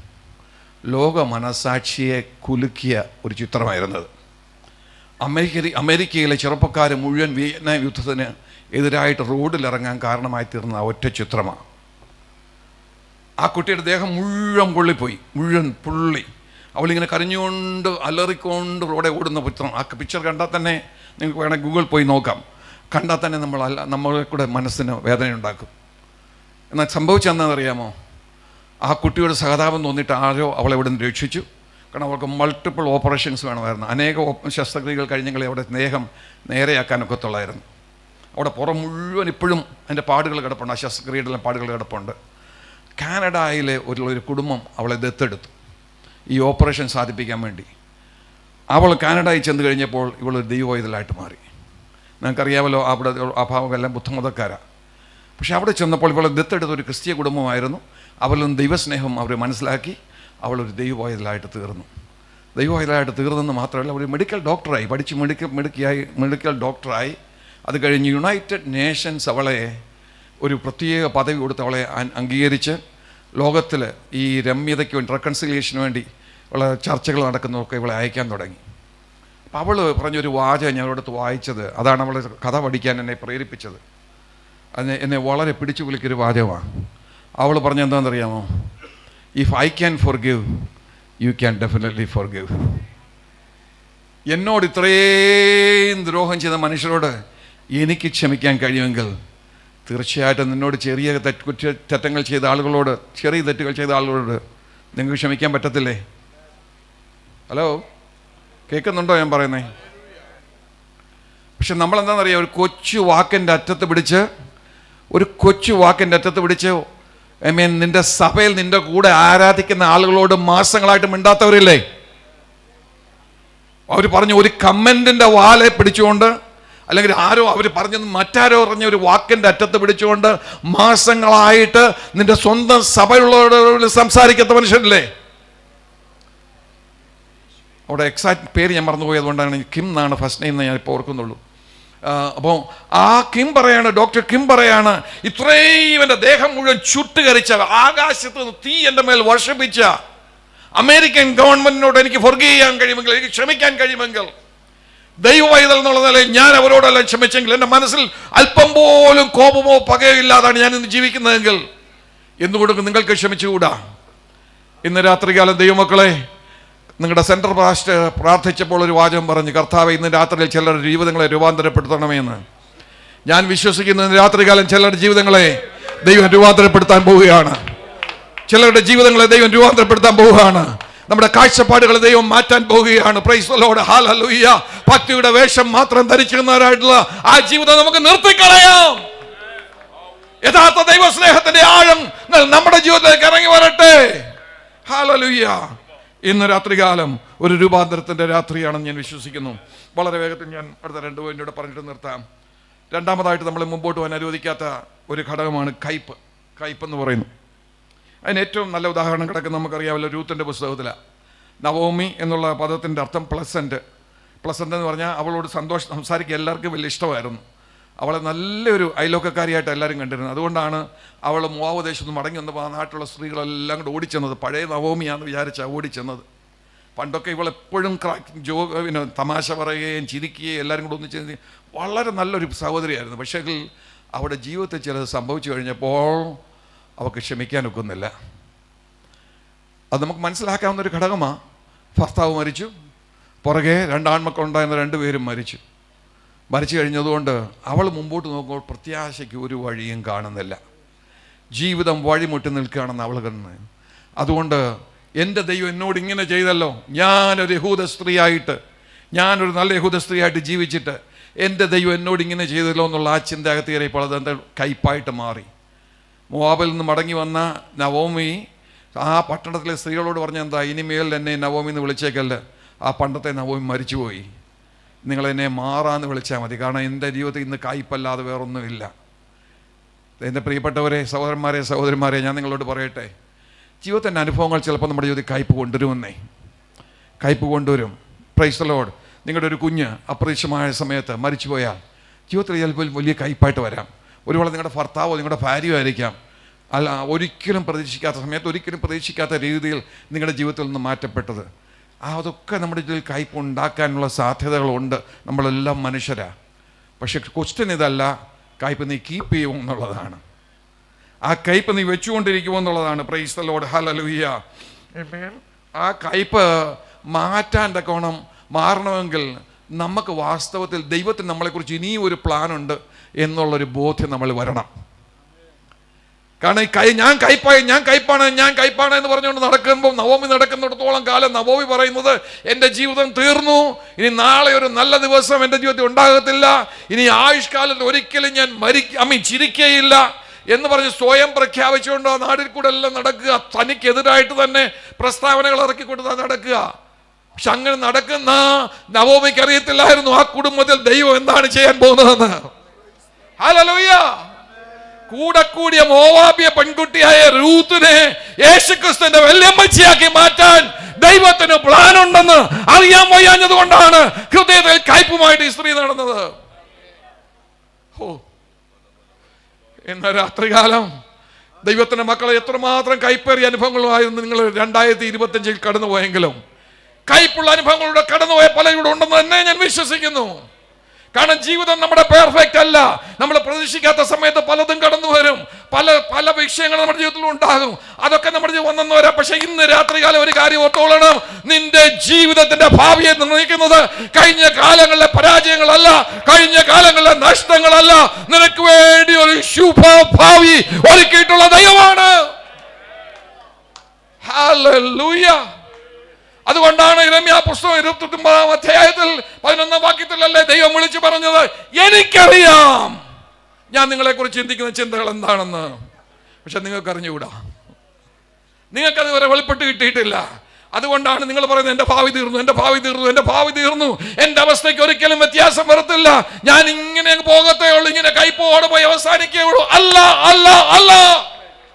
ഇന്ന് രാത്രികാലം നിന്നെ കുറിച്ച് കരുതുന്ന ദൈവം ജീവിക്കുന്നു. നിന്റെ കുഞ്ഞുങ്ങളെ കുറിച്ച് കരുതുന്ന ദൈവം ജീവിക്കുന്നു. നിങ്ങളുടെ സാമ്പത്തിക വിഷയങ്ങളെ കുറിച്ച് കരുതുന്ന ദൈവം ജീവിക്കുന്നു. നിന്റെ ആരോഗ്യപരമായ വിഷയങ്ങളെ കുറിച്ച് കരുതുന്ന ദൈവം ജീവിക്കുന്നു. ഇന്ന് രാത്രികാലം അവൻ നിന്നോട് സ്നേഹത്തോടുകൂടെ പറയുന്നു, ഞാൻ നിങ്ങളെ കുറിച്ച് ചിന്തിക്കുന്ന ചിന്തകൾ എന്ന് ഞാൻ അറിയുന്നു, അത് ദോഷത്തിനായുള്ള ചിന്തകളല്ല, നന്മയ്ക്കായിട്ടുള്ള ചിന്തകൾ അത്രേ. ഹല്ലേലൂയ. നിനക്കൊരു ശുഭഭാവി വരുത്താൻ തക്കോണം ഇന്ന് രാത്രികാലം ദൈവം പ്ലാനുകൾ തയ്യാറാക്കിക്കൊണ്ടിരിക്കുക. ഹല്ലേലൂയ. അടഞ്ഞു കിടക്കുന്ന വാതിലുകളെ തുറക്കാൻ തക്കോണം ഇന്ന് രാത്രികാലം എൻ്റെ ദൈവം പ്ലാനുകളെ തയ്യാറാക്കിക്കൊണ്ടിരിക്കുക. ഇവിടെ ഇരുന്നുകൊണ്ട് നമ്മൾ ആരാധിക്കുന്ന നിമിഷത്തിൽ തന്നെ സ്വർഗത്തിൽ വലിയൊരു പ്ലാനിങ് കമ്മിറ്റി കൂടിയിട്ടുണ്ട്. ആമേൻ. നിനക്ക് വേണ്ടി സ്വർഗത്തിൽ ഒരു പ്ലാനിങ് കമ്മിറ്റി കൂടിയിട്ടുണ്ട്. നിന്റെ അവസ്ഥകളെ മാറ്റുവാൻ, നിന്റെ രട്ടഴിക്കുവാൻ, നിന്നെ സന്തോഷം ഉടുപ്പിക്കുവാൻ, നിന്റെ ജീവിതത്തിലേക്ക് നന്മകളെ അമർത്തി കുലുക്കി കവിഞ്ഞു തരുവാൻ എൻ്റെ ദൈവം പ്ലാനിട്ടുകൊണ്ടിരിക്കുക. അത് വിശ്വാസം ഉണ്ടെങ്കിൽ ഇന്ന് രാത്രി കാലം കാര്യങ്ങൾ ദൈവത്തെ ഒന്ന് സ്തുതിച്ചാട്ട്, ഒരു നിമിഷം ദൈവത്തെ ഒന്ന് ആരാധിച്ചാട്ട്, ഒരു നിമിഷം ദൈവത്തെ ഒന്ന് ആരാധിച്ചാട്ട്, ഇന്ന് രാത്രി കാലം ദൈവത്തോട് വായി തുറന്ന് പറഞ്ഞാട്ട്, കർത്താവേ നീ എന്നെ സ്നേഹിക്കുന്നത് കൊണ്ട് സ്തോത്രം, നീ എന്നെ കുറിച്ച് കരുതുന്നതുകൊണ്ട് സ്തോത്രം, നിനക്ക് എന്നെ കുറിച്ച് നല്ല പ്ലാനുകൾ ഉള്ളതുകൊണ്ട് സ്തോത്രം, എന്റെ കുഞ്ഞുങ്ങളെ കുറിച്ച് നിനക്ക് നല്ല പ്ലാനുകൾ ഉള്ളതുകൊണ്ട് സ്തോത്രം. ഹല്ലേലൂയ. നമ്മളെ മുമ്പോട്ട് പോകാൻ അനുവദിക്കാത്ത മൂന്നാമത്തെ പോയിന്റ് നിങ്ങൾ ശ്രദ്ധിച്ച് കേൾക്കണേ. അതിന് ഗ്രഡ്ജ് എന്നാണ് ഇംഗ്ലീഷിൽ പറയുന്നത്. ഗ്രഡ്ജ് എന്നുള്ളതിന് തനി മലയാളം എന്താണെന്ന് ചോദിച്ചാൽ വിദ്വേഷം, പക എന്നൊക്കെയാണ്. പക്ഷെ അതല്ല, അത് കംപ്ലീറ്റ് ആകുന്നില്ല, അർത്ഥം കംപ്ലീറ്റ് ആകുന്നില്ല. ഞാൻ നോക്കിയിട്ട് ഗ്രഡ്ജ് എന്ന് പറയുന്നത് പ്രതികാര വാഞ്ച എന്ന് പറയുന്നതായിരിക്കും ഒന്നുകൊണ്ട് നല്ലതെന്ന് എനിക്ക് തോന്നുന്നു. ബൈബിളിൽ ഞാൻ അതിനും ഒരു ഉദാഹരണം കാണിച്ചിട്ട് ഞാൻ വേഗത്തിരിക്കാം. 2 ശമൂവേലിൻ്റെ പുസ്തകം 12-ാം അധ്യായത്തിൽ നമ്മൾ വരുമ്പോൾ അവിടെ ഒരു മനുഷ്യനെ നമ്മൾ കാണുന്നു. അയാളുടെ പേര് അഹിതോഫേൽ എന്നാണ്. അയാൾ വളരെ ജ്ഞാനിയായ മനുഷ്യനായിരുന്നു, വളരെ ജ്ഞാനിയായ മനുഷ്യൻ. ദാവീദിൻ്റെ കൗൺസിലേഴ്സിൽ, എന്നാൽ ദാവീദിന് ആലോചന പറഞ്ഞു കൊടുക്കുന്ന, ദാവീദ് ഏറ്റവും അധികം ബഹുമാനിച്ചിരുന്ന മനുഷ്യരിൽ ഒരാളാണ് ഈ അഹിതോഫേൽ. അപ്പോൾ നമ്മൾ വായിക്കുന്നത് അഹിതോഫേലിൻ്റെ വാക്ക് ദൈവദൂതൻ്റെ വാക്ക് പോലായിരുന്നു ദാവീദിനെന്ന് പറഞ്ഞാൽ, അഹിതോഫേൽ പറയുന്ന ഒരാലോചനയും ഒരിക്കലും ദാവീദ് നിരസിക്കത്തില്ല. അത്രയ്ക്ക് ക്ലോസ് റിലേഷൻഷിപ്പാണ് ഇവർ തമ്മിൽ ആയിരുന്നു. അതുപോലെ മാനിക്കപ്പെട്ടവനാണ്. ആ കൊട്ടാരത്തിലെ അകത്തെ പുള്ളിയായിരുന്നു നമ്മുടെ ഭാഷയിൽ പറഞ്ഞാൽ ഈ അഹിതോഫേൽ. പക്ഷെ അൺഎക്സ്പെക്റ്റഡായിട്ട് ഒരു കാര്യം സംഭവിച്ചു. ബേത്ശേബയുടെ വിഷയം നിങ്ങൾക്ക് അറിയാമോ? ഈ ബേത്ശേബ ഈ അഹിതോഫേലിൻ്റെ കൊച്ചുമോളായിരുന്നു. ഈ അഹിതോഫേലിൻ്റെ കൊച്ചുമോളായിരുന്നു ഈ ബേത്ശേബ. ഇത്രയും ക്ലോസ് ആയിട്ട് എന്നോട് റിലേഷനുള്ള ദാവീദ്, എൻ്റെ സ്വന്തം മാനെ പോലെ ഞാൻ സ്നേഹിക്കുകയും സ്വന്തം മാനെ പോലെ ആലോചന പറഞ്ഞു കൊടുത്ത് അവനെ വളർത്തിക്കൊണ്ട് വരികയും ചെയ്യുന്ന ഈ ദാവീദ് എൻ്റെ കൊച്ചുമോളോട് ഇങ്ങനെ കാണിച്ചോ? അഹിതോഫേലിൻ്റെ മനസ്സ് മാറി, അവൻ്റെ അകത്ത് ഗ്രഡ്ജ് കയറി. പക്ഷെ സിംഹാസനം ദാവീദ് ഇരിക്കുകയല്ലേ, അപ്പം അവന് ദാവീദായിട്ട് ഒന്നും ചെയ്യാൻ അവനെ കൊണ്ട് സാധ്യമല്ല, ദാവീദ് സിംഹാസനം ഇരിക്കുന്നതോളം കാലം. പക്ഷെ ഉള്ളിൽ ഇവൻ തീരുമാനിച്ചു, എന്നെങ്കിലും ഒരു ചാൻസ് കിട്ടിയാൽ ഞാനിവനെ വകവരുത്തും. അങ്ങനെ ചിന്തിച്ചുകൊണ്ട് നടക്കുന്ന ദിവസങ്ങളിലാണ് ദാവീദിൻ്റെ മകനായ അബ്ശാലോം ദാവീദിനായിട്ട് പ്ലാനുകൾ തയ്യാറാക്കാൻ തുടങ്ങിയത്. അവനെ ഞാൻ പൂർണ്ണമായിട്ടും വിശ്വസിക്കുന്നത്, അല്ലെങ്കിൽ അവൻ രാജാവായനെയും. കാരണം ദാവീദിൻ്റെ മക്കളിൽ വെച്ച് ഏറ്റവും സുന്ദരനായ മനുഷ്യൻ. അവൻ ചെറുപ്പത്തിൽ ചെയ്ത കാര്യങ്ങളൊക്കെ നമ്മൾ വായിക്കുമ്പോൾ എന്തൊരു ലീഡർഷിപ്പ് കപ്പാസിറ്റി ഉള്ള പയ്യനായിരുന്നു. അവൻ രാജാവാകേണ്ടവനായിരുന്നു. പക്ഷെ അവൻ അതുവരെ കാത്തിരിക്കാൻ മനസ്സില്ല. അതായിരുന്നു അവൻ്റെ പ്രോബ്ലം. അപ്പൻ ചാകുന്നവരെ കാത്തിരിക്കാൻ മനസ്സില്ല. അതുകൊണ്ട് അപ്പൻ ജീവനോടിരിക്കുമ്പോഴേ അപ്പനെ തള്ളിക്കളഞ്ഞ് അവിടെ കസേര കയറിയിരിക്കണം എന്നുള്ള ആഗ്രഹത്തോടുകൂടെ ഈ മോൻ രംഗത്ത് വന്നപ്പോൾ അഹിതോഫേലിനൊരു ചാൻസ് കിട്ടി. അവൻ്റെ മനസ്സിൽ വർഷങ്ങളായിട്ട് അവൻ ഒളിച്ചു വെച്ചിരുന്ന ആ ഗ്രഡ്ജ് പുറത്തിറക്കാൻ ഒരു ചാൻസ് അവന് കിട്ടി. എന്ത് ചെയ്തു? നിമിഷ നേരം കൊണ്ട് പുള്ളി ഫ്ലിപ്പ് ചെയ്തു. അബ്ശാലോമിൻ്റെ കൗൺസിലറായിട്ട് മാറി. അബ്ശാലോമിന് ആലോചന പറഞ്ഞു കൊടുക്കുന്ന വൈസ് മാനായിട്ട് മാറി. നമുക്കറിയാമല്ലോ, അഹിതോഫേൽ പറഞ്ഞു കൊടുത്ത ആലോചനകൾ മറിക്കാം. ദാവീദിനെ നിന്ദിക്കാൻ, ദാവീദിനെ അപമാനിക്കാൻ, പൊതുജനത്തിൻ്റെ മുമ്പിൽ ദാവീദിനെ എത്രമാത്രം മോശമായിട്ട് ചിത്രീകരിക്കാമോ അത്രമാത്രം മോശമായിട്ട് ചിത്രീകരിക്കാനുള്ള ആലോചനകളാണ് സ്വന്തം മോന് പറഞ്ഞു കൊടുത്തത്. സ്വന്തം അപ്പൻ്റെ വെപ്പാട്ടികളോടുകൂടെ പരസ്യമായിട്ട് എല്ലാവരും കാണുക ശയിക്കണമെന്ന് വരെ പറഞ്ഞ് ഈ വൈസ് മാൻ, ഈ ജ്ഞാനിയായ മനുഷ്യൻ, ദൈവദൂതനെ പോലെ ജ്ഞാനമുണ്ടായിരുന്ന മനുഷ്യൻ എന്താണ് സംഭവിച്ചറിയാമോ? അകത്ത് പക കയറി, അകത്ത് വിദ്വേഷം കയറി, അകത്ത് പ്രതികാര വാഞ്ച കയറി. മലയാളികളുടെ ഇടയ്ക്ക് ഒത്തിരി പേരുണ്ട് അങ്ങനെ. പെന്തക്കോസ് ലോകത്തിലുമുണ്ട് ഒത്തിരി പേരങ്ങനെ. നല്ല മനുഷ്യരായിരുന്നു. പക്ഷെ അകത്തൊരു വിഷയം കയറി കഴിഞ്ഞാലുണ്ടല്ലോ പിന്നെ വിടത്തില്ല. അത് കൊണ്ടിങ്ങനെ നടക്കും. എവിടെയെങ്കിലും ഒരു പഴുത് കിട്ടുന്നത് വരെ കൊണ്ട് നടക്കും. പഴുത് കിട്ടുമ്പോഴത് പുറത്തിറക്കും. ഒരു വേള ആരും അറിയാതെ രഹസ്യമായിട്ട് 10, 20, 25 വർഷം ഒരു കാര്യം സൂക്ഷിക്കും. പക്ഷെ അകത്ത് പക കയറുമ്പോൾ മുതൽ അവൻ്റെ മനസ്സിലെ ചിന്ത എന്നറിയാം, എന്നെങ്കിലും എനിക്കൊരു പഴുത് കിട്ടുമ്പോൾ ഇത് ഞാൻ പുറത്തിറക്കും, ഇവനെ ഞാൻ ഇല്ലാതാക്കും. അങ്ങനെ ഗ്രഡ്ജുമായിട്ട് നടക്കുന്ന ഒരുപാട് ആളുകൾ നമ്മുടെ ഇടയ്ക്കുണ്ട്. നിർഭാഗ്യവശായം പറയട്ടെ, ഇന്ന് രാത്രികാലം എനിക്ക് നിങ്ങളോട് ഒരു വാക്ക് പറഞ്ഞിട്ട് എനിക്ക് അവസാനിപ്പിക്കേണ്ടതായിട്ടുള്ളത് എന്താണെന്ന് ചോദിച്ചാൽ, നിങ്ങളങ്ങനെ നടന്നാൽ ദാവീദ് അല്ല അവസാനിക്കാൻ പോകുന്ന നീയാ. നിങ്ങൾ പ്രതികാര വാഞ്ചയുമായിട്ട് നിങ്ങൾ സോഷ്യൽ മീഡിയ ഉപയോഗിച്ച് ഒരു മനുഷ്യനെ നശിപ്പിക്കാവുന്നിടത്തോളം നശിപ്പിക്കാൻ വേണ്ടി രംഗത്ത് വന്നാൽ ആ മനുഷ്യൻ്റെ രഹസ്യങ്ങൾ മുഴുവൻ പഠിച്ചെടുത്തും പിന്നെ നിങ്ങൾ കെട്ടിച്ചമച്ചുണ്ടാക്കിയതും എല്ലാം കൂടെ സോഷ്യൽ മീഡിയയിൽ കൂടെ അവതരിപ്പിച്ച് ഒരു ദൈവം തിരഞ്ഞെടുത്തൊരു മനുഷ്യനെ, വെറും മനുഷ്യനെയല്ല, ദൈവം തിരഞ്ഞെടുത്ത മനുഷ്യനെ ഇല്ലാതാക്കാൻ തക്കവണ്ണം രംഗത്ത് വന്നാൽ ഞാൻ ഇന്ന് രാത്രികാലം ദൈവത്തിൻ്റെ ദാസൻ എന്നുള്ളത്, ദൈവത്തിൻ്റെ വചനം പഠിക്കുന്ന വ്യക്തി എന്നുള്ളത്, പഠിപ്പിക്കുന്ന വ്യക്തി എന്നുള്ളത് ഞാൻ പറയാം, ആ വ്യക്തി അല്ല ഇല്ലാതാകാൻ പോകുന്നത് നീയാ. കാരണം ഒരിക്കൽ പോലും നമ്മൾ അതിന് വശംവദലാകല്ല, ഒരിക്കൽ പോലും നമ്മൾ അതിന് ഈൽഡ് ചെയ്യല്ല, നമ്മൾ കീഴ്പ്പെട്ട് കൊടുക്കല്ല. കാരണം അതുകൊണ്ടാണ് എഫേസ്യ ലേഖനം 4-ാം അധ്യായത്തിൻ്റെ 27-ാം വാക്യത്തിൽ അപ്പോസ്തലൻ പൗലോസ് നമ്മൾ പിശാചിന് ഇടം കൊടുക്കരുത്. ഇംഗ്ലീഷ് ബൈബിൾ എഴുതി വെച്ചിരിക്കുന്ന do not give a foothold for the devil. Do not give a foothold എന്ന് പറഞ്ഞാൽ ഒരു കാല് വെക്കാൻ ഉള്ള സ്ഥലം പിശാചിന് കൊടുക്കല്ലെന്ന്. എൻ്റെ ജീവിതത്തിൽ ഒരു കാല് വെക്കാനുള്ള സ്ഥലം നീ കൊടുത്താൽ മതി, അവിടെ നിന്ന് അവൻ അള്ളിക്കയറുന്നവന്. അതുകൊണ്ട് ഇന്ന് രാത്രികാലം ദൈവം നമ്മളെ കുറിച്ച് ആഗ്രഹിക്കുന്ന രീതിയിൽ ജീവിക്കാനാണ് നമ്മൾ ആഗ്രഹിക്കുന്നതെങ്കിൽ പ്രൈസ് ദി ലോർഡ്, ജീവിതത്തിൻ്റെ നമ്മുടെ ഭാവി നഷ്ടപ്പെടുത്തി കളയാതെ മുമ്പോട്ടാണ് നമ്മൾ ആഗ്രഹിക്കുന്നെങ്കിൽ ഇങ്ങനെയുള്ള പരിപാടികളൊക്കെ വിട്ട് കളയണം. ഇങ്ങനെയുള്ള പരിപാടികൾക്കൊക്കെ പോയവർക്ക് പിന്നെ സംഭവിച്ചെന്താണെന്ന് നിങ്ങൾക്ക് അറിയാം, നിങ്ങൾക്കും പലരെ അറിയാം, എനിക്കും പലരെ അറിയാം. അതുകൊണ്ട് ഇന്ന് രാത്രി എനിക്കിവിടെ ഒന്ന് വിളിച്ചു പറയേണ്ട ആവശ്യമൊന്നുമില്ല. ഞാനെന്താ ഒരു കാര്യം പറയാം, ദൈവം നീതിമാനായ ദൈവമാ, ദൈവം നീതിമാനായ ദൈവമാ, ദൈവം വിശ്വസ്തനായ ദൈവമാ. ആരെല്ലാം നിന്നെ ഇല്ലാതാക്കാൻ നോക്കിയാലും ദൈവം നിന്റെ പക്ഷത്തുണ്ടെങ്കിൽ, ദൈവം നിനക്കൊരു ഭാവി ഒരുക്കിയിട്ടുണ്ടെങ്കിൽ, ദൈവത്തിന് നിന്നെ കുറിച്ച് ഒരു ഉദ്ദേശമുണ്ടെങ്കിൽ, നിന്നെ ഓരോരുത്തർ കൊണ്ടെത്തിക്കാൻ ദൈവം പ്ലാൻ ഇട്ടിട്ടുണ്ടെങ്കിൽ, ലോകത്തിലെ സകല ശക്തികളും നിനക്കെതിരായിട്ട് പ്രവർത്തിച്ചാലും അവർ ജയിക്കത്തില്ല. ഹല്ലേലൂയ. നിനക്കെതിരായിട്ട് എഴുന്നേൽക്കുന്നവർക്ക് വേണ്ടി നീ ഒന്നും ചെയ്യേണ്ട. കാരണം എന്താണെന്നറിയാമോ, ദൈവം പറഞ്ഞേക്കാൻ നിന്നെ തൊടുന്നവൻ എന്റെ കണ്ണിന്റെ കൃഷ്ണമണിയെ തൊടുന്നു എന്നാ. നീ പ്രതികാരം ചെയ്യാൻ പോകണ്ട, എന്റെ ദൈവം നിന്റെ കാര്യം നോക്കിക്കൊള്ളും. Praise the Lord. സകലവും നന്നായി ചെയ്യുന്ന കയ്യിലേക്ക് നിന്റെ വിഷയം നീ പരമേൽപ്പിച്ചു കൊടുത്താൽ മതി. അവൻ നിനക്ക് വേണ്ടി എഴുന്നേൽക്കും, അവൻ നിനക്ക് വേണ്ടി പ്രവർത്തിക്കും, അവൻ നിനക്ക് വേണ്ടി യുദ്ധം ചെയ്യും, നിന്നെ എത്തിക്കേണ്ട സ്ഥാനത്ത് അവൻ കൊണ്ടെത്തിക്കുകയും ചെയ്യും. സമയം തീർന്നുകൊണ്ട് എല്ലാവരും എഴുന്നേറ്റ് നിന്നായിട്ട് ഞാൻ പ്രാർത്ഥിക്കാൻ പോകും. അധികാരമുള്ള നാമത്തിൽ, യേശുവിൻ്റെ അധികാരമുള്ള നാമത്തിൽ എല്ലാ കണ്ണുകളും ദൈവത്തിൽ അടയട്ടെ, എല്ലാ കണ്ണുകളും ദൈവത്തിൽ അടയട്ടെ. ഒരു നിമിഷം ഞാൻ പ്രാർത്ഥിച്ച ശേഷം പിന്നീട് വർഷിപ്പ് ടീമിന് അവർക്ക് പാട്ട് പാടാം. ഇന്ന് രാത്രികാലം നിങ്ങളെല്ലാവരും കണ്ണുകളൊന്നും അടച്ചേ. ഇന്ന് രാത്രികാലം നിങ്ങളുടെ ഭാവി നന്നായി വരണം. ദൈവം ആഗ്രഹിക്കുന്ന ഭാവിയിൽ നിങ്ങൾ എത്തണം. ദൈവം കൊണ്ടുപോകാൻ ഉദ്ദേശിക്കുന്നിടത്തോളം നിങ്ങൾ പോകണം. അതാണ് എൻ്റെ ആഗ്രഹം. Praise the Lord. അതിന് മുമ്പേ നിങ്ങളുടെ യാതൊരു കാരണവശാൽ അനുഗ്രഹങ്ങളുടെ പദവി നിന്ന് പോകല്ല്, ആ അനുഗ്രഹങ്ങളുടെ ചാലുകൾ ഉണങ്ങിപ്പോകരുത് എന്നെനിക്കൊരു നിർബന്ധമുണ്ട്. അതുകൊണ്ട് ഇന്ന് രാത്രികാലം ഞാൻ നിങ്ങൾക്ക് വേണ്ടി പ്രാർത്ഥിക്കാൻ പോവുകയാണ്.